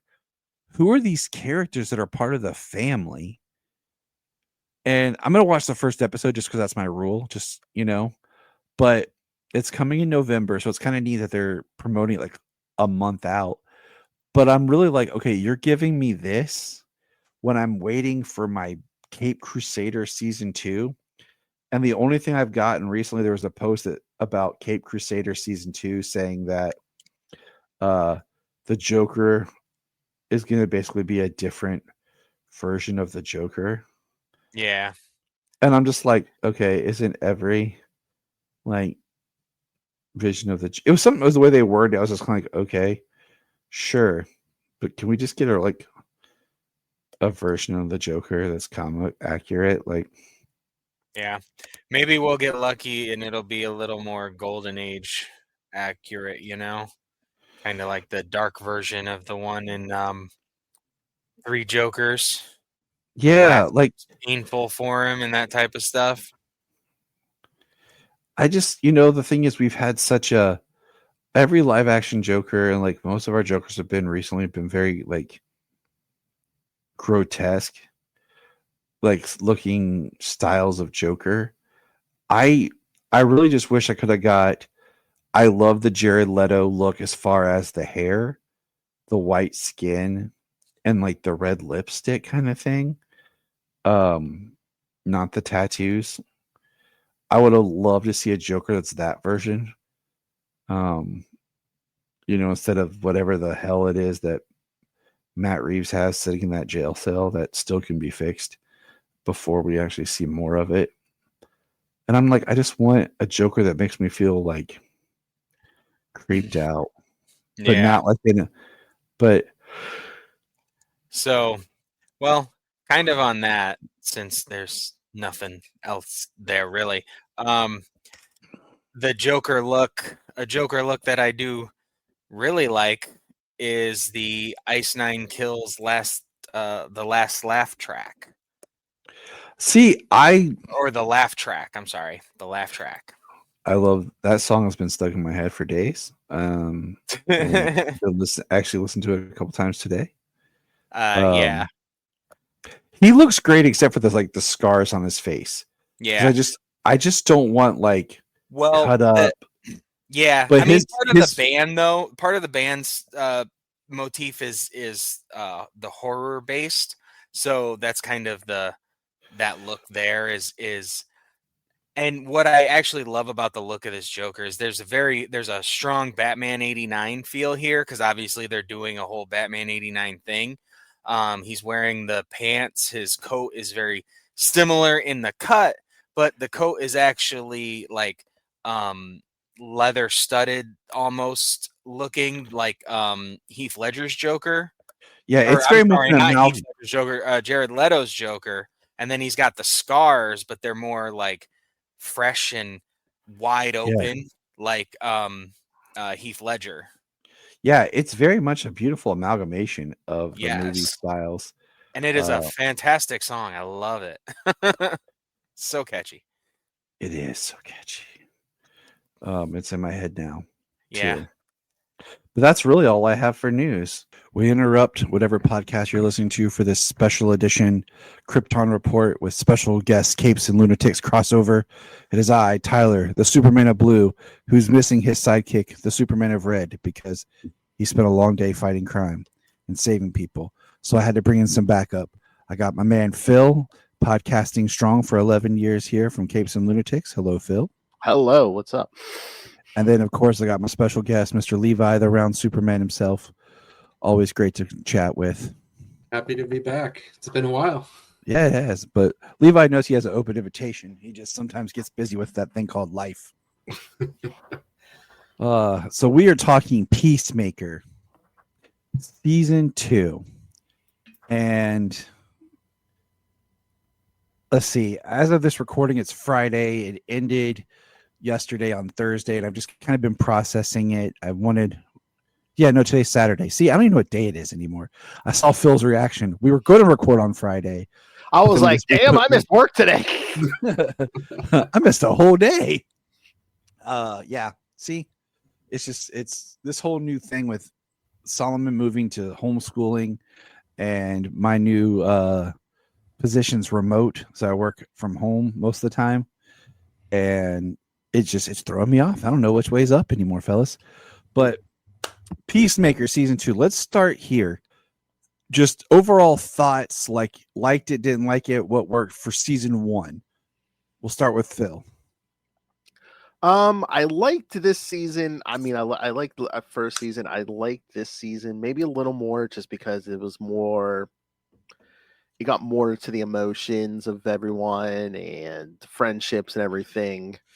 And not to skip ahead, but I mean, I pretty much enjoyed the whole thing except how they left it at the end. Yeah, we're going to talk about this. So this is going to be pretty much once we hit season 2, everyone, it's going to be a spoiler-filled discussion. Because I messaged Phil last night, or no, it was the Friday morning when he messaged me, and I was like, I felt flat and felt sad by the ending and not the way I wanted. Levi, your thoughts on season 1, just overall going into season 2? I love season 1. Season 1's my sense of humor and I don't want to say the action because I just rewatched season 1 right before season 2 came out, and it's not as action packed as I remember it, but it's got enough action to keep me happy. So I love season 1. I liked season 2. I have probably watched season 1 5 times now, because I watched it and I watched it like a year later, and then I watched it, and then I decided to take the undertaking of editing season 1 to something that my kids could watch. Well, did you guys enjoy that 5 minutes? Yeah, I was gonna say. I took out the explicit sexual dialogue stuff that they wouldn't understand. The F-bombs they hear because rest her beautiful soul. My sister-in-law had a very loose tongue. And so they hear that and heard that. And sometimes I do too, because it makes my kids laugh profusely. And there was a sex scene at the beginning of the first episode of season 1. Yep, cut that. It's fun to edit. Like back when I made that edit of Deadpool for you, Phil. Oh yeah. Back when Luca was little. And so I've rewatched it to do that, and now I'm rewatching it again with the kids in my edited form because, drum roll, it's almost Halloween, and guess what Selah's being for Halloween? Peacemaker. Really? Yes. So when I've gotten all the stuff together for her costume, and it was her idea too, because she was like, I want to be Peacemaker. I was like, all right. She loves John Cena. So really? Yeah. I was like, all right, Selah. All right. She loves wrestling? Or she just likes his acting? She likes his acting, and every now and then, if he's wrestling, she'll check it out. It's just funny. She knows his final match is in December, right? I haven't told her. Oh, okay. But it's just I really like season 1. It grew on me. The first time I watched it, I was like, okay. I think that, and I've said that before, I think sometimes it takes a second watch to really get some of James Gunn's stuff. I planned on rewatching this whole season now that it's over. Just maybe straight through over a day or two. Because it really wouldn't be that long because these episodes were relatively short There's only a couple of them that were like 40 minutes. The rest were in the late 30s. And so I was really excited about season 2, you know? And with it being the whole continuity thing is just kind of fun, but you know, basically, like I said all along, everything in season 1 pretty much was canon, but the appearance of the Justice League. And I've listened to James Gunn do his podcast and talk about it. Then, of course, he did that thing where he changed that Justice League to the Justice Gang scene to kind of clear it up. And I was hoping that like they would just go ahead and edit it on the season 1. So if someone were to watch season 1, it would be the Justice Gang scene and not the Justice League scene, just to make it smoother for people coming to it. I wondered if they were going to do that, but nope. My other thought is, you know, he this is following Superman, right? So this is like the next part of the DC universe. And like I even screenshot for James and Levi, it was an ad for HBO Max saying, if you like Superman, check out the next chapter of the DC universe. And I'm kind of like, I like Peacemaker, but it's not what I would really be promoting as a follow-up to Superman. Because it's not a family show. It's not accessible to everybody. Like it's kind of that outlier, you know, like, oh yeah. So like setting up major things in Peacemaker that's going to play out in the DC universe, I think is kind of weird when it comes to the fact that so much of it is, you know, stuff that the normal person's not going to want to see. And the humor is not there and might actually be appalled by it, you know, coming off Superman and being like, this is horrible. Like, or it's like, say you pay off the ending of season 2 in like the next Superman movie, you know, there's gonna be kids there who'll be like, who's that guy? You know, what's he doing here? You know, what's going on? Yeah. I mean, the Peacemaker cameo was great in Superman when he's on the TV and they're like, what are you talking about, Chris? He's like, well, you know, like that was great. But having huge threads in Peacemaker now, I don't know if you guys saw this, and I've yet to see it on cable, but somehow they did do an edit of Peacemaker for TNT. And I saw it edited, like, check out Peacemaker on TNT. And I'm very curious to watch what that looks like. Yeah. I mean, a lot of it's probably language, and they probably just, you know, mute the sound because they used to. Oh God, what channel was that? Was it A&E's? One of them. They used to like air The Sopranos. Yeah, and it was like an edited version. And I'm so curious because if they're probably going to do that with season 2 as well, you know. But overall, just like if you were to give season 2. Because I've tried to watch the individual episodes again, and I couldn't do it. Like, none of them really hooked me in enough. I really want to watch the episode again. And that's what I'm thinking. If I sit down and watch it all, maybe something else will click in it for me. But I don't know. Thoughts? Like, I give it right now as like, I think the acting was great. The storytelling was great. But just like, kind of the enjoyment overall, I give it a B+, A-. I think B+ is where I'm at with it, because to me sometimes the best is like, does it have rewatchability? And I don't know if season 2 has the rewatchability that season 1 does. Well, why are you saying that? Is it because of the story, or is it just because, okay, I see the twist coming? Or I think it's part of the story and part of just the pacing. Like, this season felt to me more like a movie that was just kind of chopped up because I feel like there's certain elements that really drug in this season. And then we kind of rushed to the end.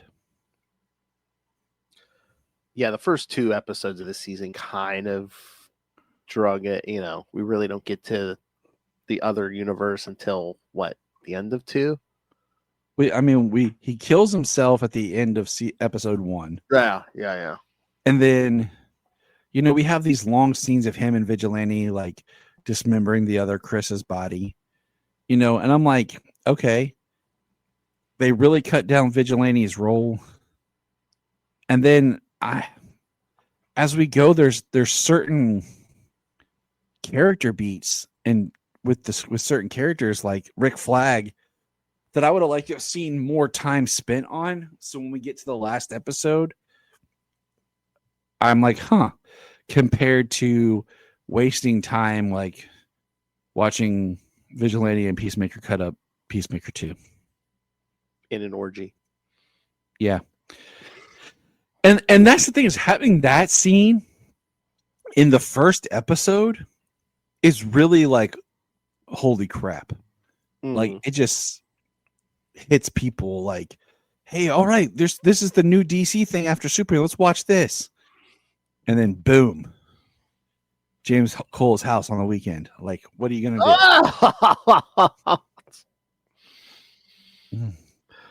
But I don't know what just broad thoughts, Levi. Just how are you feeling on it?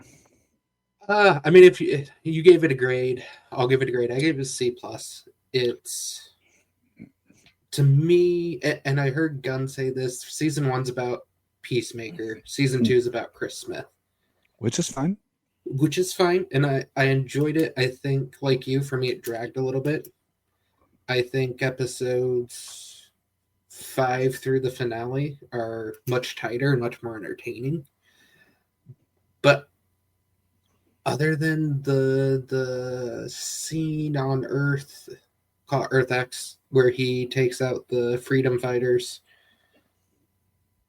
do we see him be Peacemaker at all this year? Like, actually doing anything that made us like the character enough in Suicide Squad to get him his own show? And that, for me, is kind of where the season fell a bit flat. Yeah, we didn't have the, like, him doing... I mean, like, we get the scene of him at the end flying with his jetpack with his dad and brother. But we don't get a lot of, like, him and, it is... I was thinking about this the other day. This is the Empire Strikes Back. You know what I'm saying? Like, if the Peacemaker season 1, because you got to look at these shows like this are done, but they're basically like long form movie telling. Each season's kind of like a movie, just elongated. So season 1 is, regular old Star Wars. It could have been one and done. Okay. And then this is your Empire Strikes Back. So where is our Return of the Jedi? Like I say, that makes it even weirder, since they said, there's no plans for a season 3 and they're going to pay all this stuff off elsewhere. And I feel like that's wrong, to pay off like a lot of this elsewhere and to not give Peacemaker a season 3, because you've really invested. I mean, James Gunn took these D-list, E-list characters. Like, I would call Peacemaker a D-list character, and then like Economos, Harcourt, Sasha Bordeaux, Judo Master, all E-list characters. And Vigilante, I guess, would be D-list. All these characters that are just there that nobody cares about. And he elevated them to like the forefront of DC. And, not giving them a good, solid third season just focused on them. It feels kind of wrong. I wonder if it's like a catch-20. It's like I don't know, like a red herring or something, where it's like, we're going to get another season of something, but it's not going to be called Peacemaker. Well, see, I got Checkmate series. Right. Mm-hmm. That was another one of my thoughts, was if it just evolves into like Peacemaker season 3 is actually Checkmate. So let's get into the show. Some of my favorite parts, was dealing with, I love the idea they brought in Rick Flag Sr. and made Joel Kinnaman Rick Flag Jr. That was great. I think I love the episode where we see him dealing with stuff. And, we didn't get anything really clear cut from Creature Commandos. He talked about some cameos that were going to be in this season. And I was hoping that we'd get to see at least one person from Creature Commandos other than just Flag appear. Because there is the one comment about him being in the hospital for his back. But other than that, there's no other Creature Commando tie-ins. That always seems like a weird, a tricky thing to tie stuff in where one's live action and one's animation. And it kind of bothered me but you kind of need that because that was his last time out where he was just working for Waller before he took over Argus. Because you notice the first thing he wanted to do when he took over Argus was find out what actually happened to his son. Mm-hmm. And I think because of how the season ends and the episode where he has Chris Smith in custody, I think I needed some more from Rick Flag to really see his downward spiral. And I think I really would have appreciated a flashback of him and his son interacting together. Mm-hmm. And the whole thing is for me, for him taking over for Waller and everything up through the finale, it's did he even want this job for any other reason than to find out who killed his son and get revenge on whoever killed his son? Right. Exactly. Now, I read something with Gunn that I read before the finale, and he talked about how people from Creature Commandos view Rick Flag as a protagonist, even though he's really the catalyst for everything that went wrong in Creature Commandos, and that people need to stop viewing him as a good guy. That he's I've never come out and said Rick Flag Sr. is a good guy. Right. I think for me, the part that disconnects is we see him through most of the season. His motivation's pretty clear. He wants to find Peacemaker to get revenge for his son. And then we get to the finale, and he is giggling with Lex Luthor henchmen to toss people into a alternate Earth prison. And it's where I don't think he's a good guy, but it's a big jump from wanting revenge for your son to tossing people into another dimension. Making the deal with the devil. Now, my buddy Brian from Gravely Amusing, he couldn't be here. He did send me his thoughts, and he said, I wonder if something's up with Flag, where either it's not really Rick Flag or something because of how he changes so much. And because we have the scene where she says, Hardcore says, Rick, and he goes, huh? And he kind of forget that, and the way he was treating Sasha and, the way he just fell so much into all of Luthor's cronies. Yeah, I had that same thought. I'm is this somehow Lex? And that was or is it Lex Luthor in some sort, he switched places with Rick? Yeah. Yeah. And he's using it, to his own advantage. Okay, we'll see. But I really feel like that flashback between Rick Flag Sr. and Rick Flag Jr. would have been great. Even if you didn't have the actors to do it together, if you would have filmed a scene, after which episode was it, where we get the flashback right before the Suicide Squad, where Rick Flag Jr. wakes up. We'll call him Ricky to make it easy. Ricky wakes up and he's in bed with Hardcore, and he's got to get back. He's got to get to Waller. If he would have gotten a phone call from his dad, and you could have had him on the phone with his dad, film Joel Kinnaman that day, and then when you had Frank Grillo film the other part, and then just edit it together, them on the phone together, just to kind of get something with them together. I was waiting for a scene with Frank Grillo on Earth X and, running into this version of his son. Right. Yeah, and it that's just where I thought it was driving headed. it more crazy. I was just glad that it wasn't I saw someone post that, is this going to be that Rick Flag is going to be looking for a version of his son out there on another Earth to bring? I was like, please don't do that, because that's the Spider-Verse plot. You know what I'm saying? Let's not do that. But yeah, I mean, just the further along the, it was this really Lex Luthor. I mean, it's like even in the finale, weren't they just like, oh yeah, you went from being against Luthor's idea to like running his whole playbook and stuff. Exactly. The Secretary of Defense calls him out like, this is Luthor. Instead of having a pocket dimension for a prison, he has an Earth to drop the people on. And can we please get a clear definition of what metahuman is? Yeah, it's so weird. It seems like they term it anyone with powers, although meanwhile, Peacemaker isn't a metahuman, but Peacemaker is not a metahuman. Is Sasha Bordeaux considered one because she's a cyborg? Superman, they call him a metahuman, but he's an alien. Yeah, because in the comics back in the day, it was just people with a metagene. But yeah, now it seems like in the movies, it's anyone with any kind of powers. And the other thing that with them doing Salvation, we're jumping all over the place, but who cares? With them doing Salvation, I got thinking today, like, we don't even know how many characters are in this universe yet. So how are you going to introduce a place to put all these metahumans and villains? Like, they drop Belle Reve, they drop Blackgate, they drop Arkham, but it's not like we've had any of these characters to we can see them get locked up. Like, we have to introduce all these evil metahumans, to really feel like we know this world before we put them in Salvation.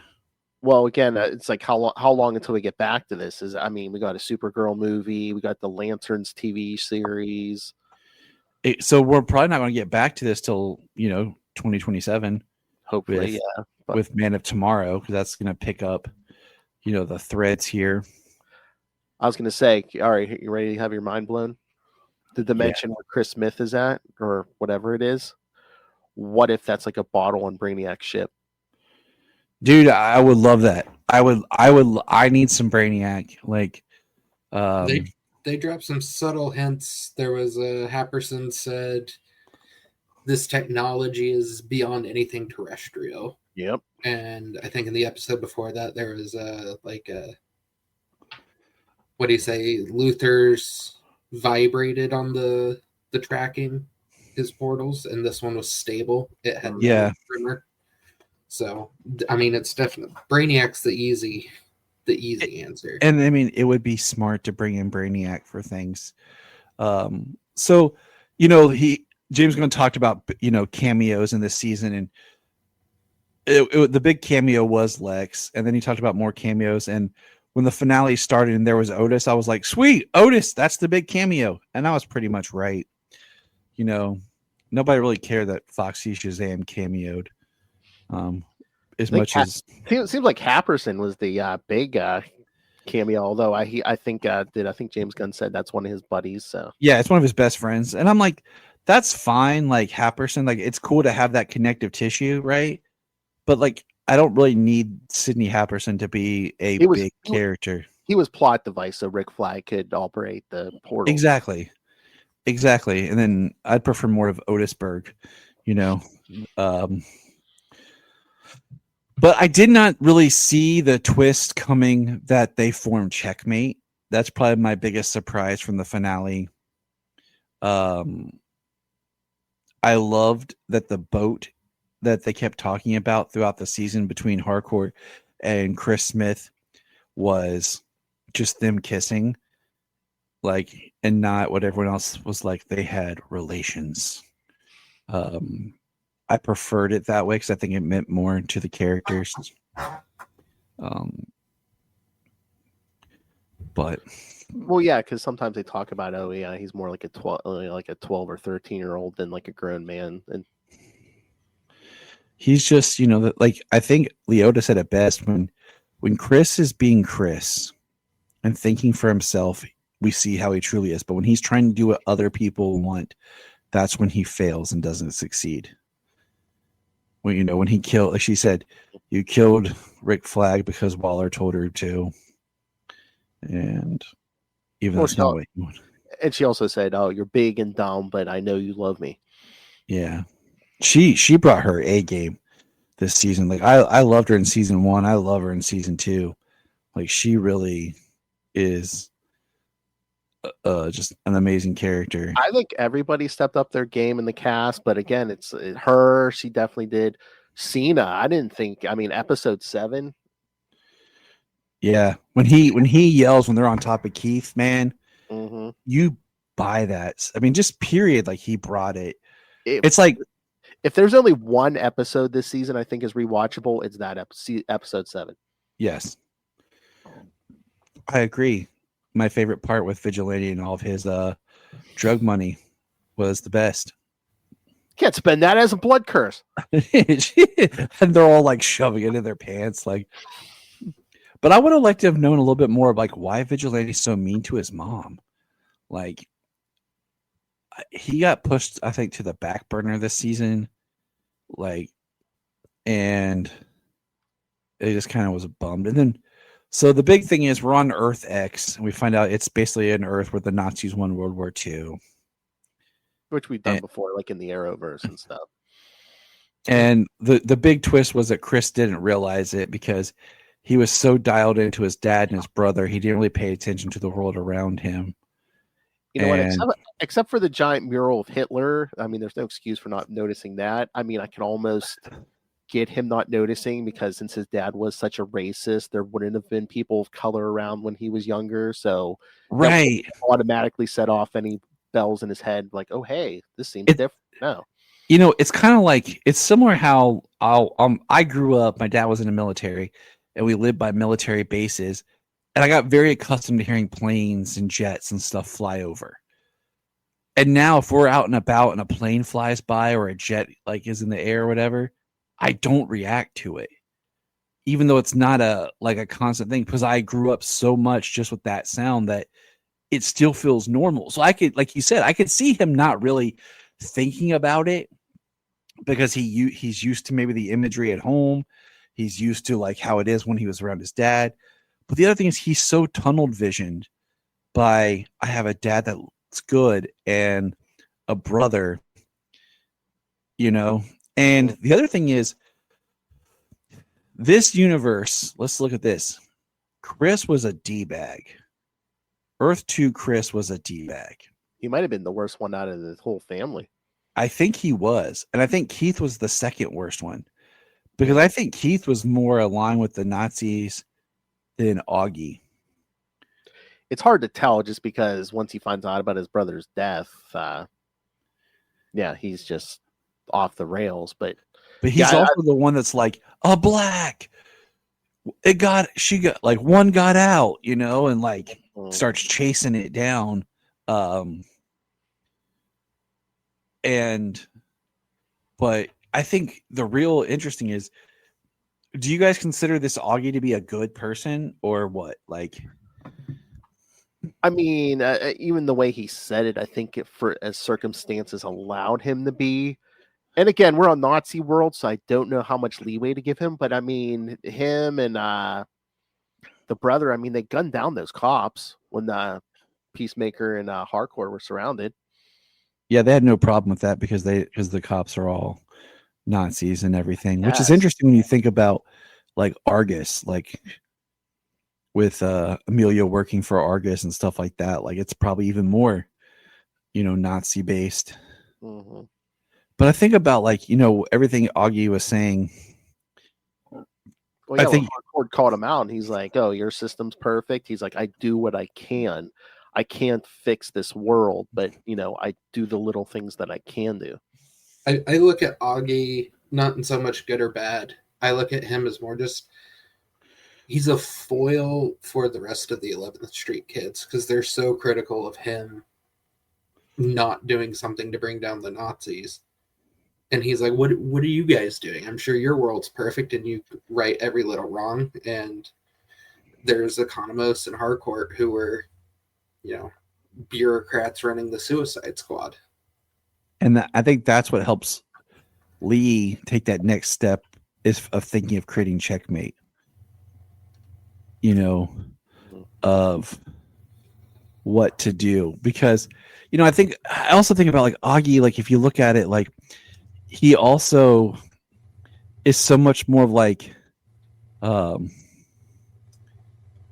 the you're looking at like the things that we go through in the world, like we as people, that's how we kind of are. Like we know there's a lot of bad injustice stuff, and we do what we can, what's in front of us, but we're not all like suited up fighting the system. I was gonna say he can't fight the system, but he can kill giant kaijus. He doesn't agree with what's happening or what's around him, but he's surviving. I mean, what does that say about to us as the world that we live in? Don't have to answer it, but just you can think about it. I don't know if he's a good man, but I would say he's definitely a better man than Chris's actual father was. Oh yeah, totally. Yeah. And he even says like he met his other before in there. He said they seemed like there's something wrong with him. Yeah. And I think, other Augie would go into the Earth too, and he'd love it because it's everything he wants. Oh yeah, he's a giant racist. So yeah, that Earth would have been great. He would have loved it. But I think, Augie too was actually the voice of reason about the whole situation, of what happened. And like, he actually made a connection with Peacemaker. He was going to let them go. Yeah. And that then was this thing, was get them. We need to get them back to the portal once they're all here. They killed this Chris killed his son, and he was still willing to let them go. And he didn't even say anything negative to Leota. Like he wasn't against her or anything. Like, so that really showed like he was a different. Then of course Vigilante breaks in and knifes him, and then Keith goes crazy, and then they all start like stabbing him and attacking him until Chris screams, "Get off him!" And then I love that Harcourt was going to kill him so that he wouldn't come after Chris to protect Chris. Which, and there's some really great character moments and acting in this season, which I appreciate. But then there's some stuff besides kind of helping adjust to where the DC universe is, like in the first episodes where we see the Justice Gang. And I'm just going to throw this there for anyone over on Capes and Lunatics. My man Phil here just did an interview with the White Rabbit. White Rabbit, yep. The moose, the camel toe herself. Oh God. But we see Green Lantern and Hawkgirl with Maxwell Lord at the beginning, and it's interesting because the season starts with Peacemaker thinking himself more of a hero and that he wants to be in the Justice Gang, and then it ends. Well, it doesn't end but like when we get to the end, he's ready to lock himself in prison because he knows that that's where he feels where he belongs. Just character growth from him. But we see the connective tissues to the DC universe, which I like. I like the continuity build. I like how it, really helps connect to the Suicide Squad and Superman. I would have liked a Superman cameo as far as just like maybe like him on TV or something, like when we're walking through the movie. Yeah, kind of like a reverse of the movie where, Peacemaker was on TV, but like there's like, a news report of people like, and Superman was spotted, blah, blah, blah, blah, blah. And then like Peacemaker just switches the TV off or something, just kind of like something like that, or, something like footage they could have shot real easily like that. It is interesting that the Justice Gang, Mr. Terrific wasn't there with them. I think there's more to say about that. That he wasn't, part of that group that was interviewing new members. A quick cameo from him too, when they needed help, like, opening the portal to Earth X. I mean, but that's the thing. Like, I thought about that, but the thing like with that is, if you look at how Rick and the Secretary of Defense talking Superman, they're talking about how basically the metahumans, the Justice Gang, including interfering at the end of Superman, shows that they're standing up to the government and the authority, and they're not going to mess with they're not going to be part of what the government is. So Mr. Terrific wouldn't have helped them in the first place. So Rick went out of desperation to Lex Luthor, who pointed him to, Sydney and Otis, and then that female. So, but I mean, we got some great stuff this season though with Rip Jagger.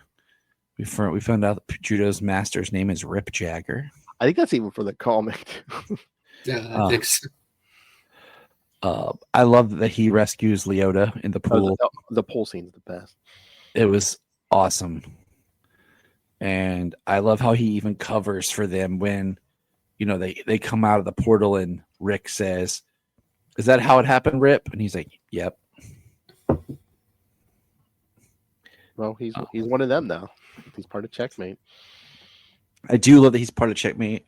I do think it's interesting that when they're exploring the other worlds, Judo Master's wearing his Judo Master suit under the the other suit, yeah. And like they're not going into these world with heavy armor on. They're just in light hazmat suits, and they're not going in with soldiers. You know what I'm thinking? You think you'd open big weapons? They basically seem like they have pistols, yeah. Right. Yeah. You think you'd go in with a team with some guns. I mean, Flag was basically sending them to their death. That's when at least it's most of this season. You could have said, okay, I kind of get where Rick Flag's coming from because this man, Peacemaker did kill his son. But once he stops caring about, oh yeah, people are dying as you're sending them through these portals, that's when, it's like, what, this. That's when. Yeah.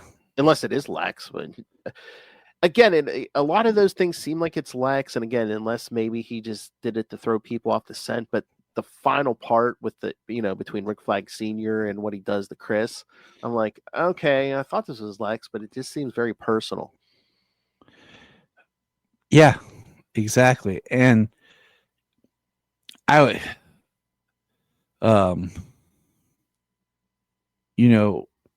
it just, I know we're jumping all over the place, but it does seem personal. And the ending did, which confused me because I was like, okay, I can almost see this being Lex somehow, those last couple episodes. But then I was like, yeah, that ending seems very personal. But he feels like Lex would do it anyways because he has to convince people that he is Flag. Yes, yeah. But I just feel like he would do it to do it and not be like, oh, this is for my son, you SOB and stuff. Mm-hmm. Tyler and I have talked before, and specifically Creature Commandos, that sometimes Gunn goes for morally gray people a little too much in his stuff. They're not wholly good, they're not wholly bad. And then with his comments on Rick Flag, I never said he was a good guy. He just doesn't give us enough connective tissue to go from okay, he's the assumed protagonist of Creature Commandos to by the end of Peacemaker, he's just acting like a straight up villain. Right. It's such a tonal shift from one scene in the finale to the next scene in the finale that it's just weird. Unless it's the whole thought of revenge, because in Creature Commandos he doesn't know who killed his son, and that's kind of out of his head, kind of. But yeah, here he knows who it is, and now he has that mission.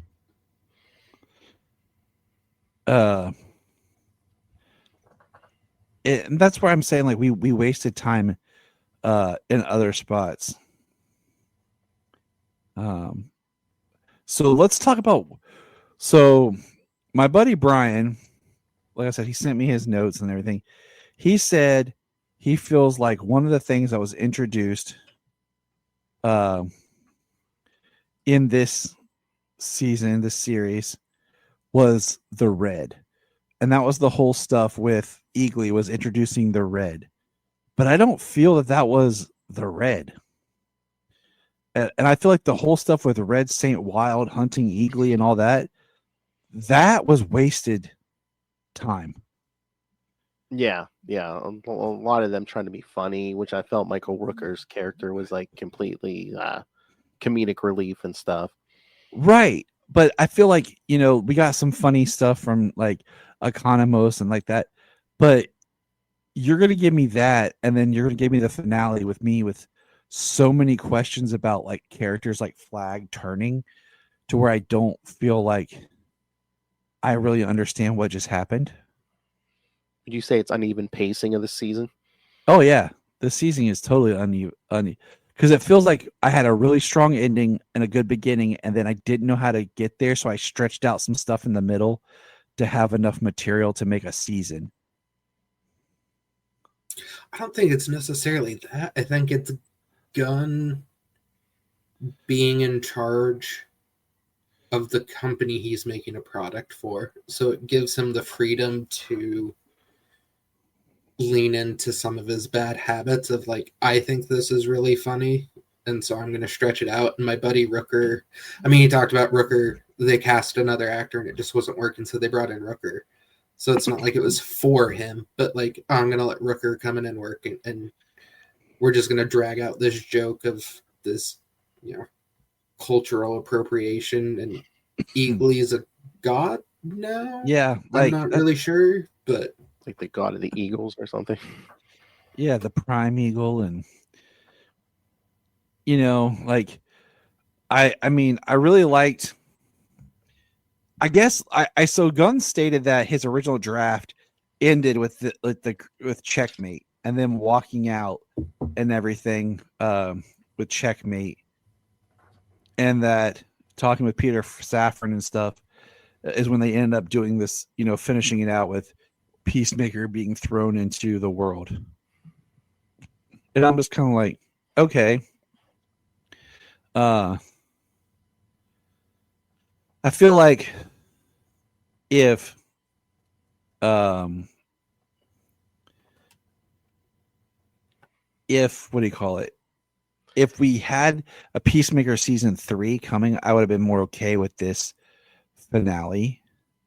But without having like a clear understanding of where this whole, like where Checkmate's going to go or where this is going to go, I feel like this finale leaves me very frustrated. Well, yeah, because that's the thing. I mean, episode 7 was so good, and the people online have been saying, you know, the reaction to the finale was just, it seems like James Gunn was more interested in setting up future plot lines than like tying up like a season. Yeah, like if they had, I think I've been okay if it had just been them walking out as Checkmate, and then like if there was a line where, you know, it had been like, bring me Peacemaker, you know, or something like that. We're going to test this portal or something. I think I would have been like, okay.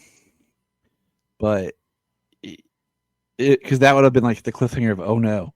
But then they do this and then nothing.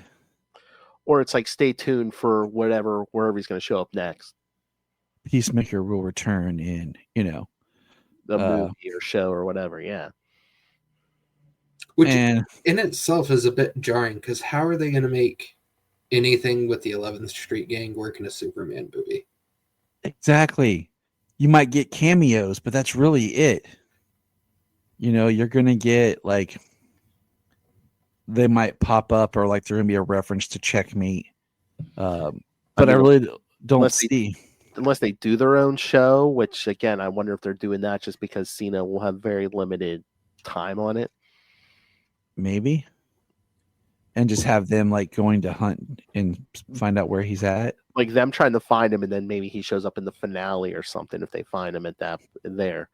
I mean, because Gunn said that the Waller show is on like hold right now because they haven't really got the scripts to make it work. And I wonder, like, you just bring Waller back in as part of like, she comes to help Leota, you know? Yeah, like, just because 2 flags off the reservation. Yeah. Yeah.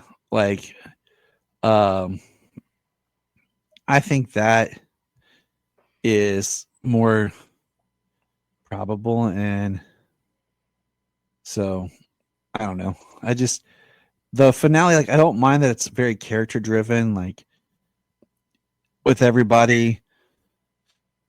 I've been okay with that. I just really hate that we don't really have an idea of what's happening next. It almost seems like such a ploy, because it's like, well, you know, we're probably going to tie this up, but you don't know where, so you have to watch everything we put out now.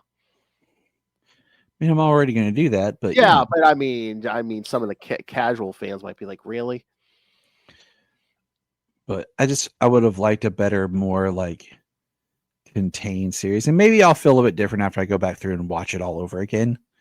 I do like the continuity continuation. I do like, we have a better sense of when things happen. I do like that we saw character growth from Chris Smith. The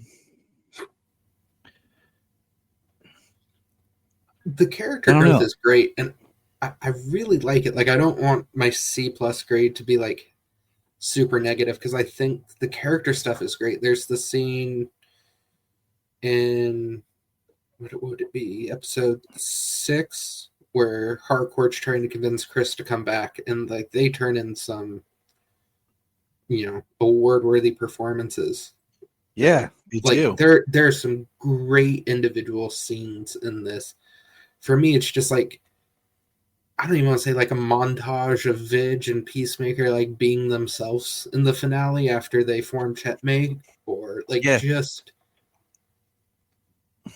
it's such a, like, I think of other movies or shows like where the hero doesn't want to be a hero anymore. Spider-Man 2 or Deadpool 2, like at some point they are the hero again, and they realize that's what they need to be. And like we never get that. Like we just get him accepting that he, I would say, is worthy of love and being loved by his friends. And that's like the big, oh, he's back to being himself moment. Yeah. And I would have liked if he would have come out like in his own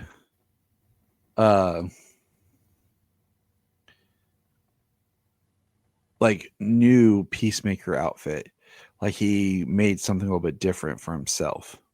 He said he wanted to bring the peace cycle back through the portal while they were there. I just, with something like you said, like where it really comes up.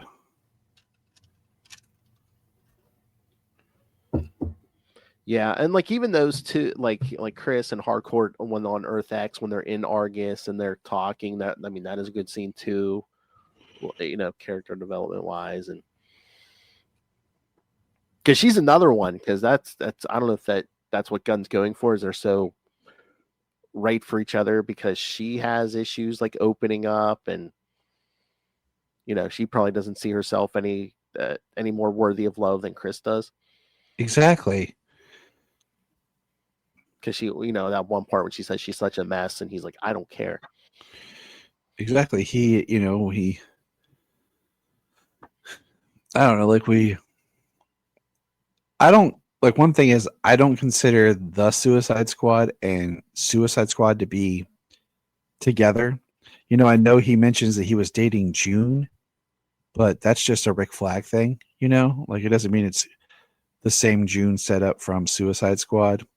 So the fact that we see that Flag was dating someone and then still had, this friends with benefits with Hardcore, was interesting. I think I would have preferred it if Flag was single and just had a friends with benefits relationship with her, but he wanted more and it just wasn't working out, because of her. So I don't know, because you want to kind of make Ricky look better than his dad. But at the same time, but I think they did it the way they did it, maybe just because it's like no matter what, she wouldn't have wanted a relationship, because she's probably actively avoiding relationships. And exactly. But you just could have made Ricky look better than, hey, he's cheating on his girlfriend. Crazy magical girlfriend. And we know how his dad is, bouncing from younger woman to younger woman. That was the weird thing, is like when they showed him like talking, like flashback talking to her at the funeral and stuff, and oh, call me Rick and stuff. I was getting weird vibes. I'm like, is he like trying to hit on her? Yeah, I was wondering, he is General Rick Flag. Yeah. I'm very surprised that he didn't show up at his son's funeral memorial in uniform. Mm-hmm. Like full on uniform. and we could have gotten a really great. That'd been an awesome place to like get a Sam Lane cameo also, like two generals together. But yeah, I thought maybe he was hitting on her, but then once we got to the end of the season, I'm like, oh, he was just using her to get the find out who killed Rick Jr. Exactly. I do like that Eagly hugged Economos though. I think Economos grew the most into this season,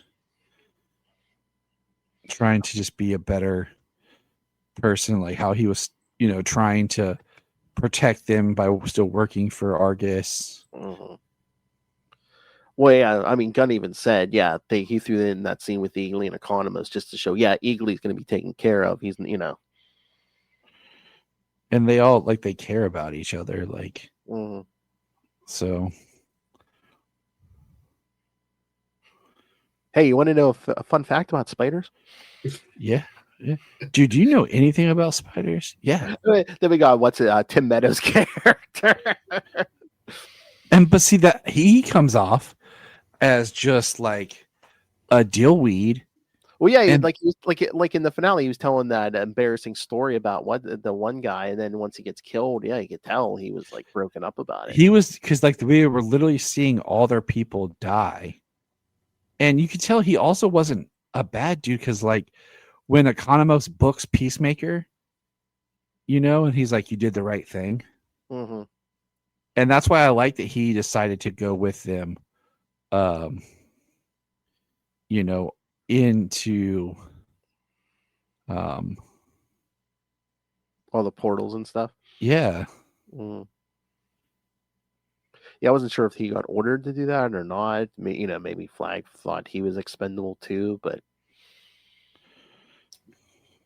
no, he just has a little bird blindness. That's all.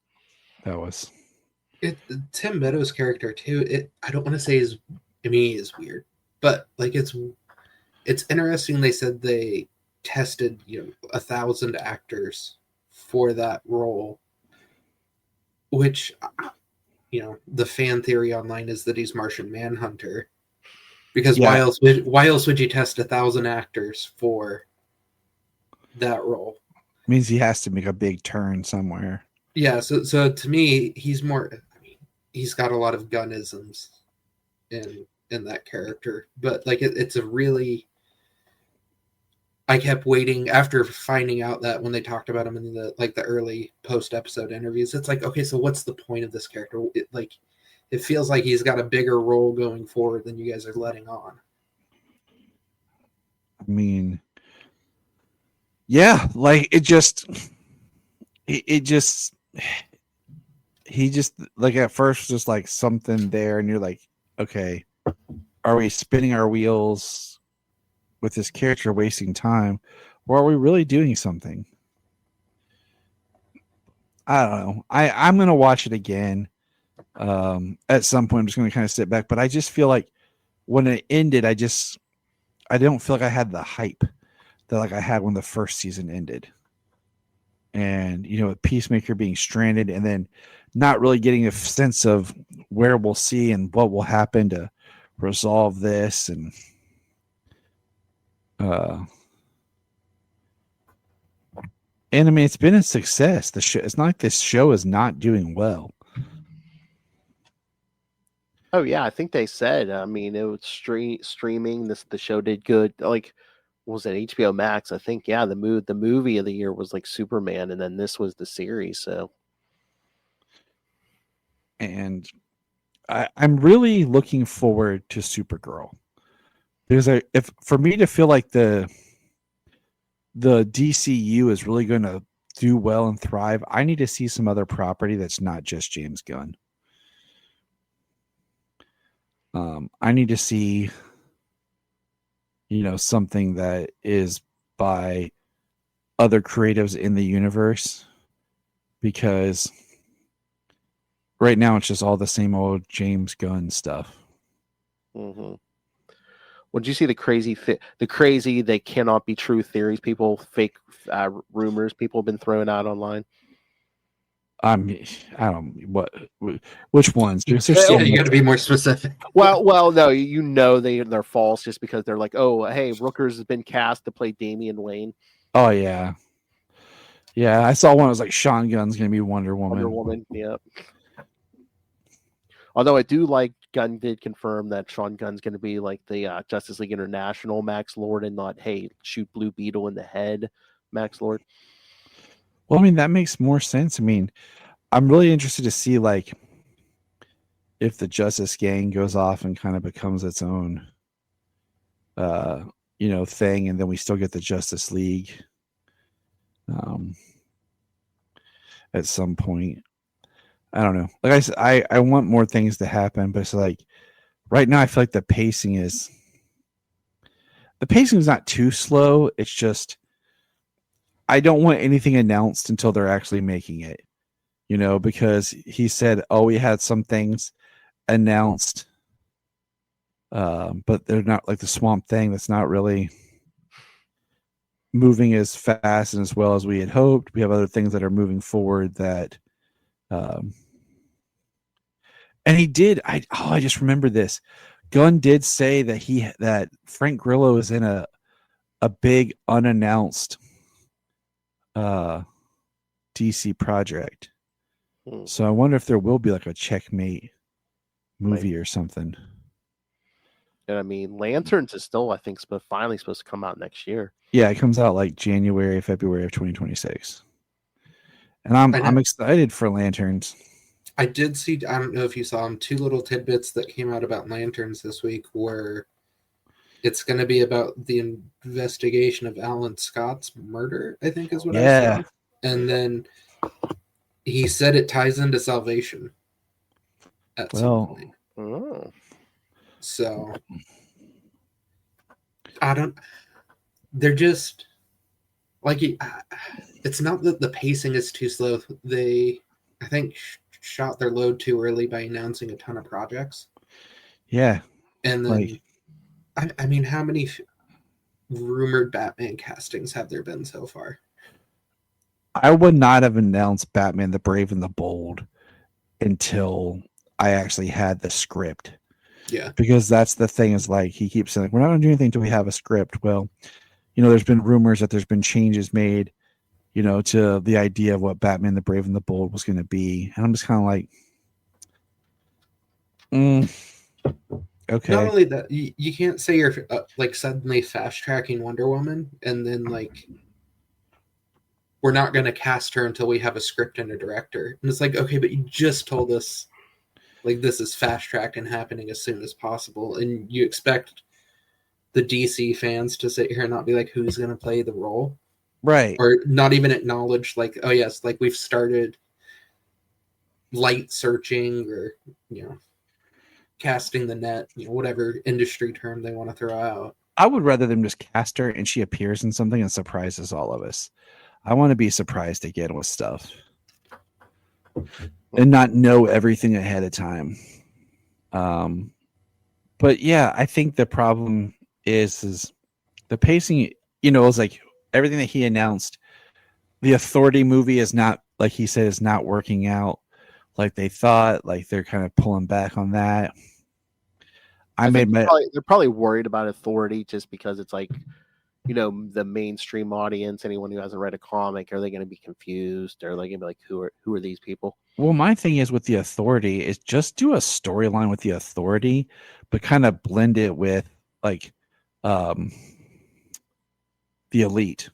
Kind of make the Authority kind of like the Elite, and do a kind of a blend of the Authority and everything, and do that type of a story for a third Superman movie.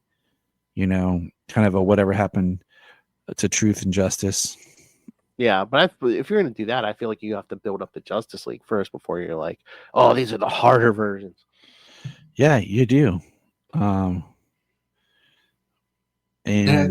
that's the thing go ahead, Levi.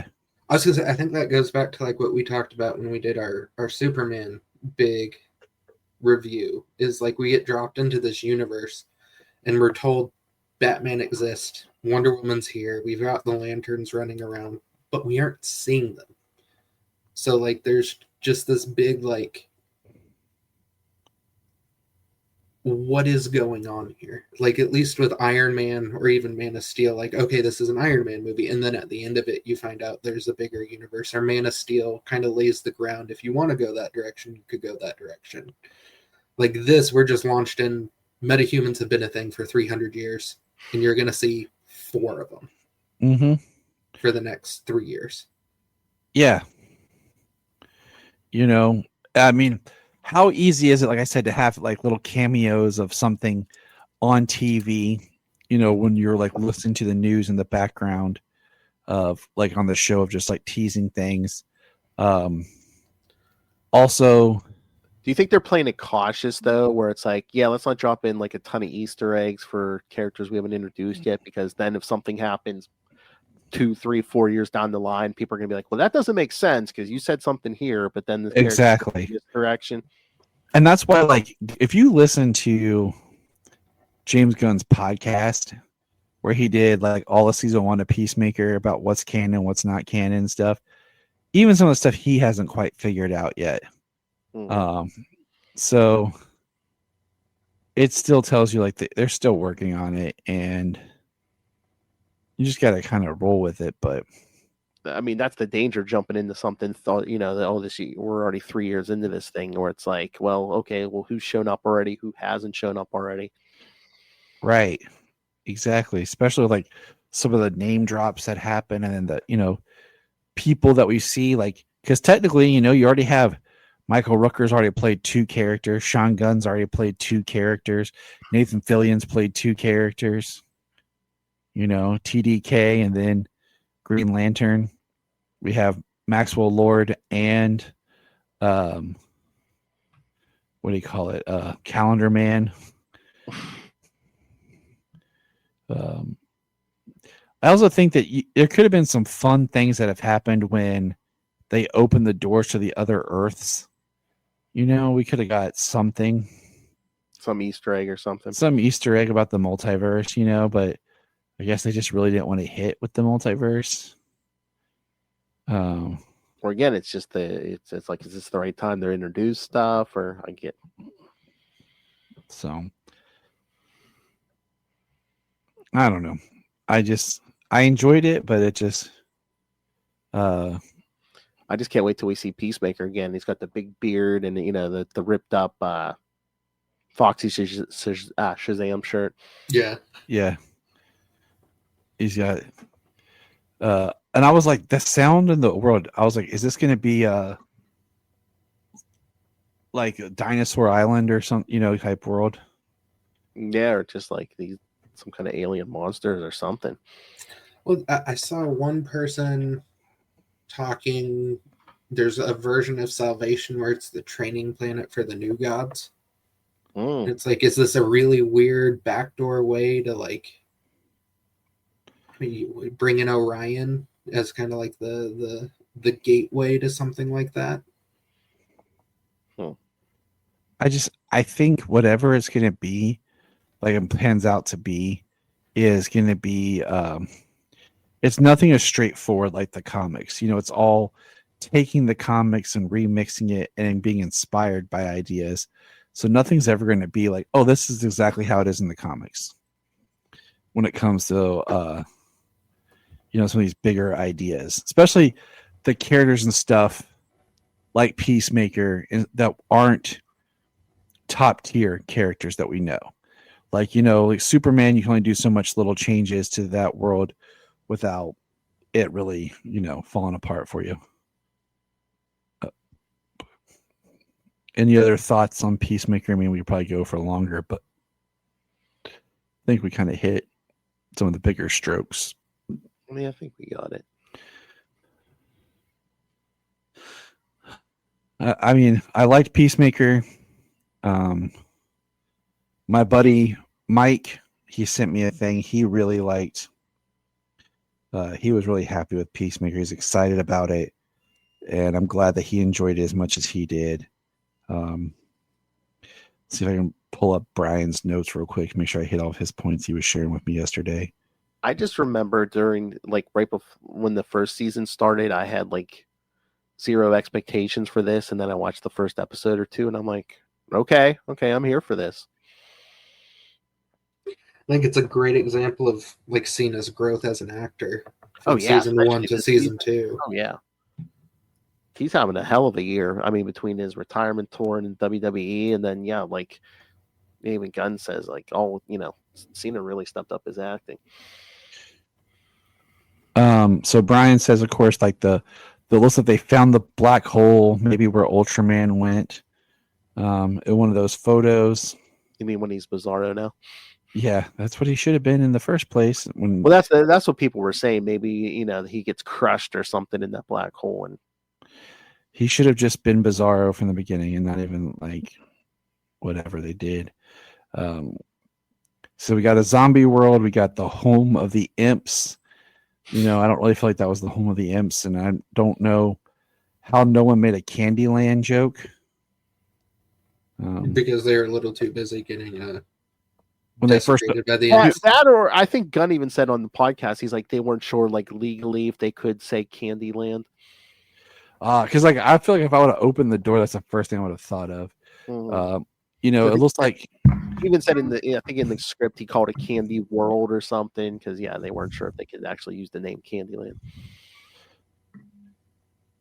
And then we're not sure who all lived, but maybe Titties did. We saw her for a second. Yeah. Hi guys. Hey, what's up? So, but yeah, I mean, it is what it is. And I don't know. I'm going to rewatch it and give it more thought. Final thoughts.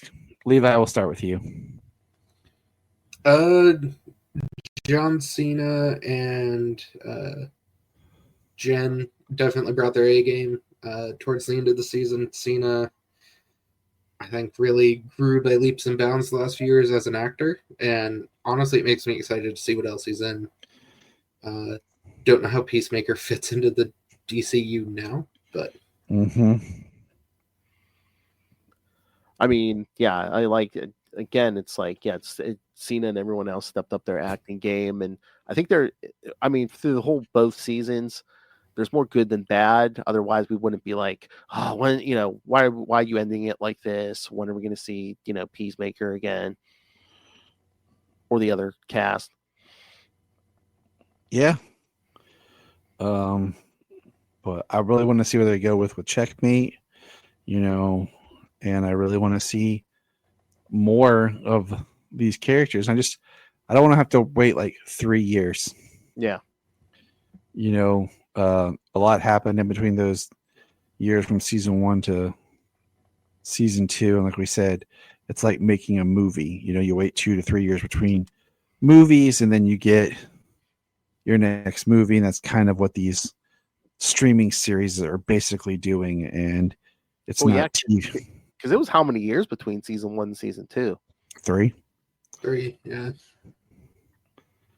And so, and they announced season 2 while season 1 was airing, so it's not even like it was a surprise pickup, or it was known for a while. So it's just because that's not how like these streaming television shows and stuff are made. But Phil, where can people check you out and find you online? Well, you can always check me out on the Capes and Lunatics podcast. We also have a YouTube channel where you can see all of our episodes and all of us on video. We have a Patreon where you can get exclusive uncensored episodes. And like Tyler was nice enough to point out, yes, I did talk to Bray Noel just recently on a recent episode, the White Rabbit from the first episode this season. And she's a very nice person, and that's the first like Batman villain other than Clayface that we got in the DC universe. Mm-hmm. And she's down for more, so if they want to use that character. All right, Levi, final words to the audience today. Don't let us being a little down on this season of Peacemaker deter you. It still was a great ride, and like Phil said, like our disappointment is more an indication of how much we enjoyed it, I think, overall, and we're left wanting more, just not in the way we probably wanted to be. Just the uncertainty, yeah. And I think, if it hadn't been that this season was the first season Gunn was smart when he made it. It was very secluded. It was very its own thing to itself. This season is very much tied to the DC universe. If it had not been now part of the DC universe, maybe it would have been different because it would have been a little bit more smaller as far as some of the beats and things. But I wonder if there were some of the notes from like higher ups that tie it in more, because I think Gunn even said, Earth X Keith was supposed to get killed at the end of episode 7, and they might have ended it on the walking on a checkmate originally. So yeah, I think they should have killed Earth's Keith. For the longest time, I thought it was going to be Vigilante was going to end up killing Keith, protecting Leota, protecting Ads because from Keith as he was trying to kill her. So I guarantee you, that version of Keith is going to show up again somewhere. Why keep him alive if you're not going to use him again? Right. It's just one of those threads. Yeah. So, let's get out of here, guys. You guys have a good night. Thanks for being here. For Peace Thoughts from James Cole. Peacemaker season 2. It wrapped, or finale aired, and the finale was a very different beast than the rest of the season.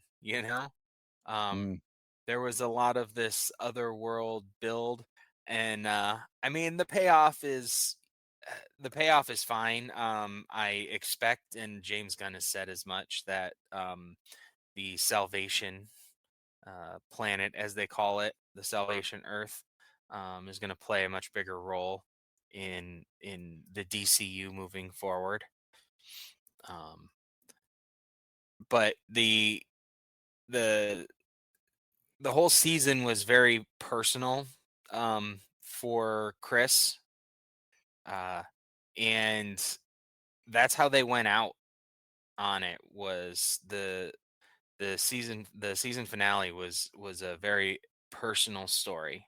It was extremely character driven. It was not this big action thing that we were kind of thinking might happen, after, which was fine. Yeah. It was fine. And it was a good episode. It was a really good episode. It was a change of pace, a change of expectations.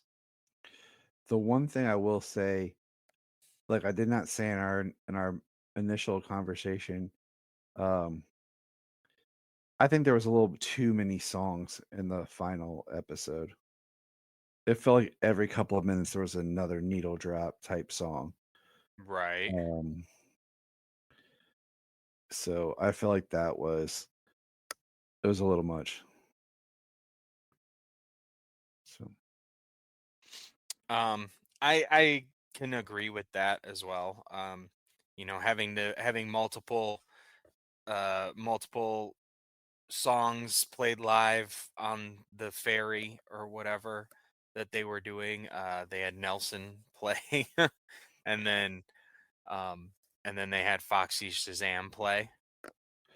Yeah, and the Foxy Shazam part was cool because their song starts playing, in the episode, which is great because that's the same way they did, and they kind of mirror a little bit the way they played Do You Want to Taste It in the first season, with it being a big moment and them walking together, but this time they intercut with the band playing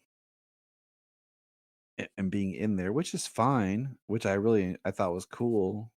But yeah, there's a lot of drops in this last episode, and it almost felt like it didn't feel like the finale because it felt like it brought some things to closure, but slowed some things down and then set things up. So it felt almost like a mid-season cliffhanger than either a mid-season or just like your season cliffhanger ending, meant to draw you back. Yeah. What other thoughts you got for Peacemaker season 2 as a whole? So season 2 as a whole, I definitely feel like after watching them all, I haven't rewatched it yet, but after watching them all, I feel like season 2 is very much made for like the binge model, getting episode after episode. I mean, each episode it ended as a television episode really should for the most part.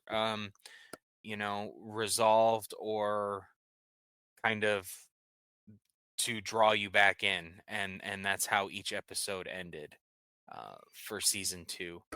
So it did work as the weekly release model, but I think you'll get a better feel of the story just by watching it straight through. And Peacemaker has been a very very personal character journey. They've done a lot of character work this season. Season 1 was him acknowledging his trauma and wanting to be better, and now season 2 is him trying to be better, but with acknowledging the trauma comes having to deal with and cope with that trauma, and he doesn't know how to do that. And as the season goes, more and more things happen. You can't blame him for really feeling broken down about it, since that's kind of the way they take it. But the group dynamic was really fun, and it was really close. I did enjoy Peacemaker season 2, and it does have me very curious as to what salvation is, or rather where it is, and what we're going to encounter with that moving forward. Give it a letter grade. Season 2, oh man, I only watched it once. And I, like I said, shifting expectations with the finale. I did find it very good. I just had to shift my expectations on it because I was expecting something different. I would give it I would probably give it a B, solid B. I'm looking forward to rewatching it again, so that's good.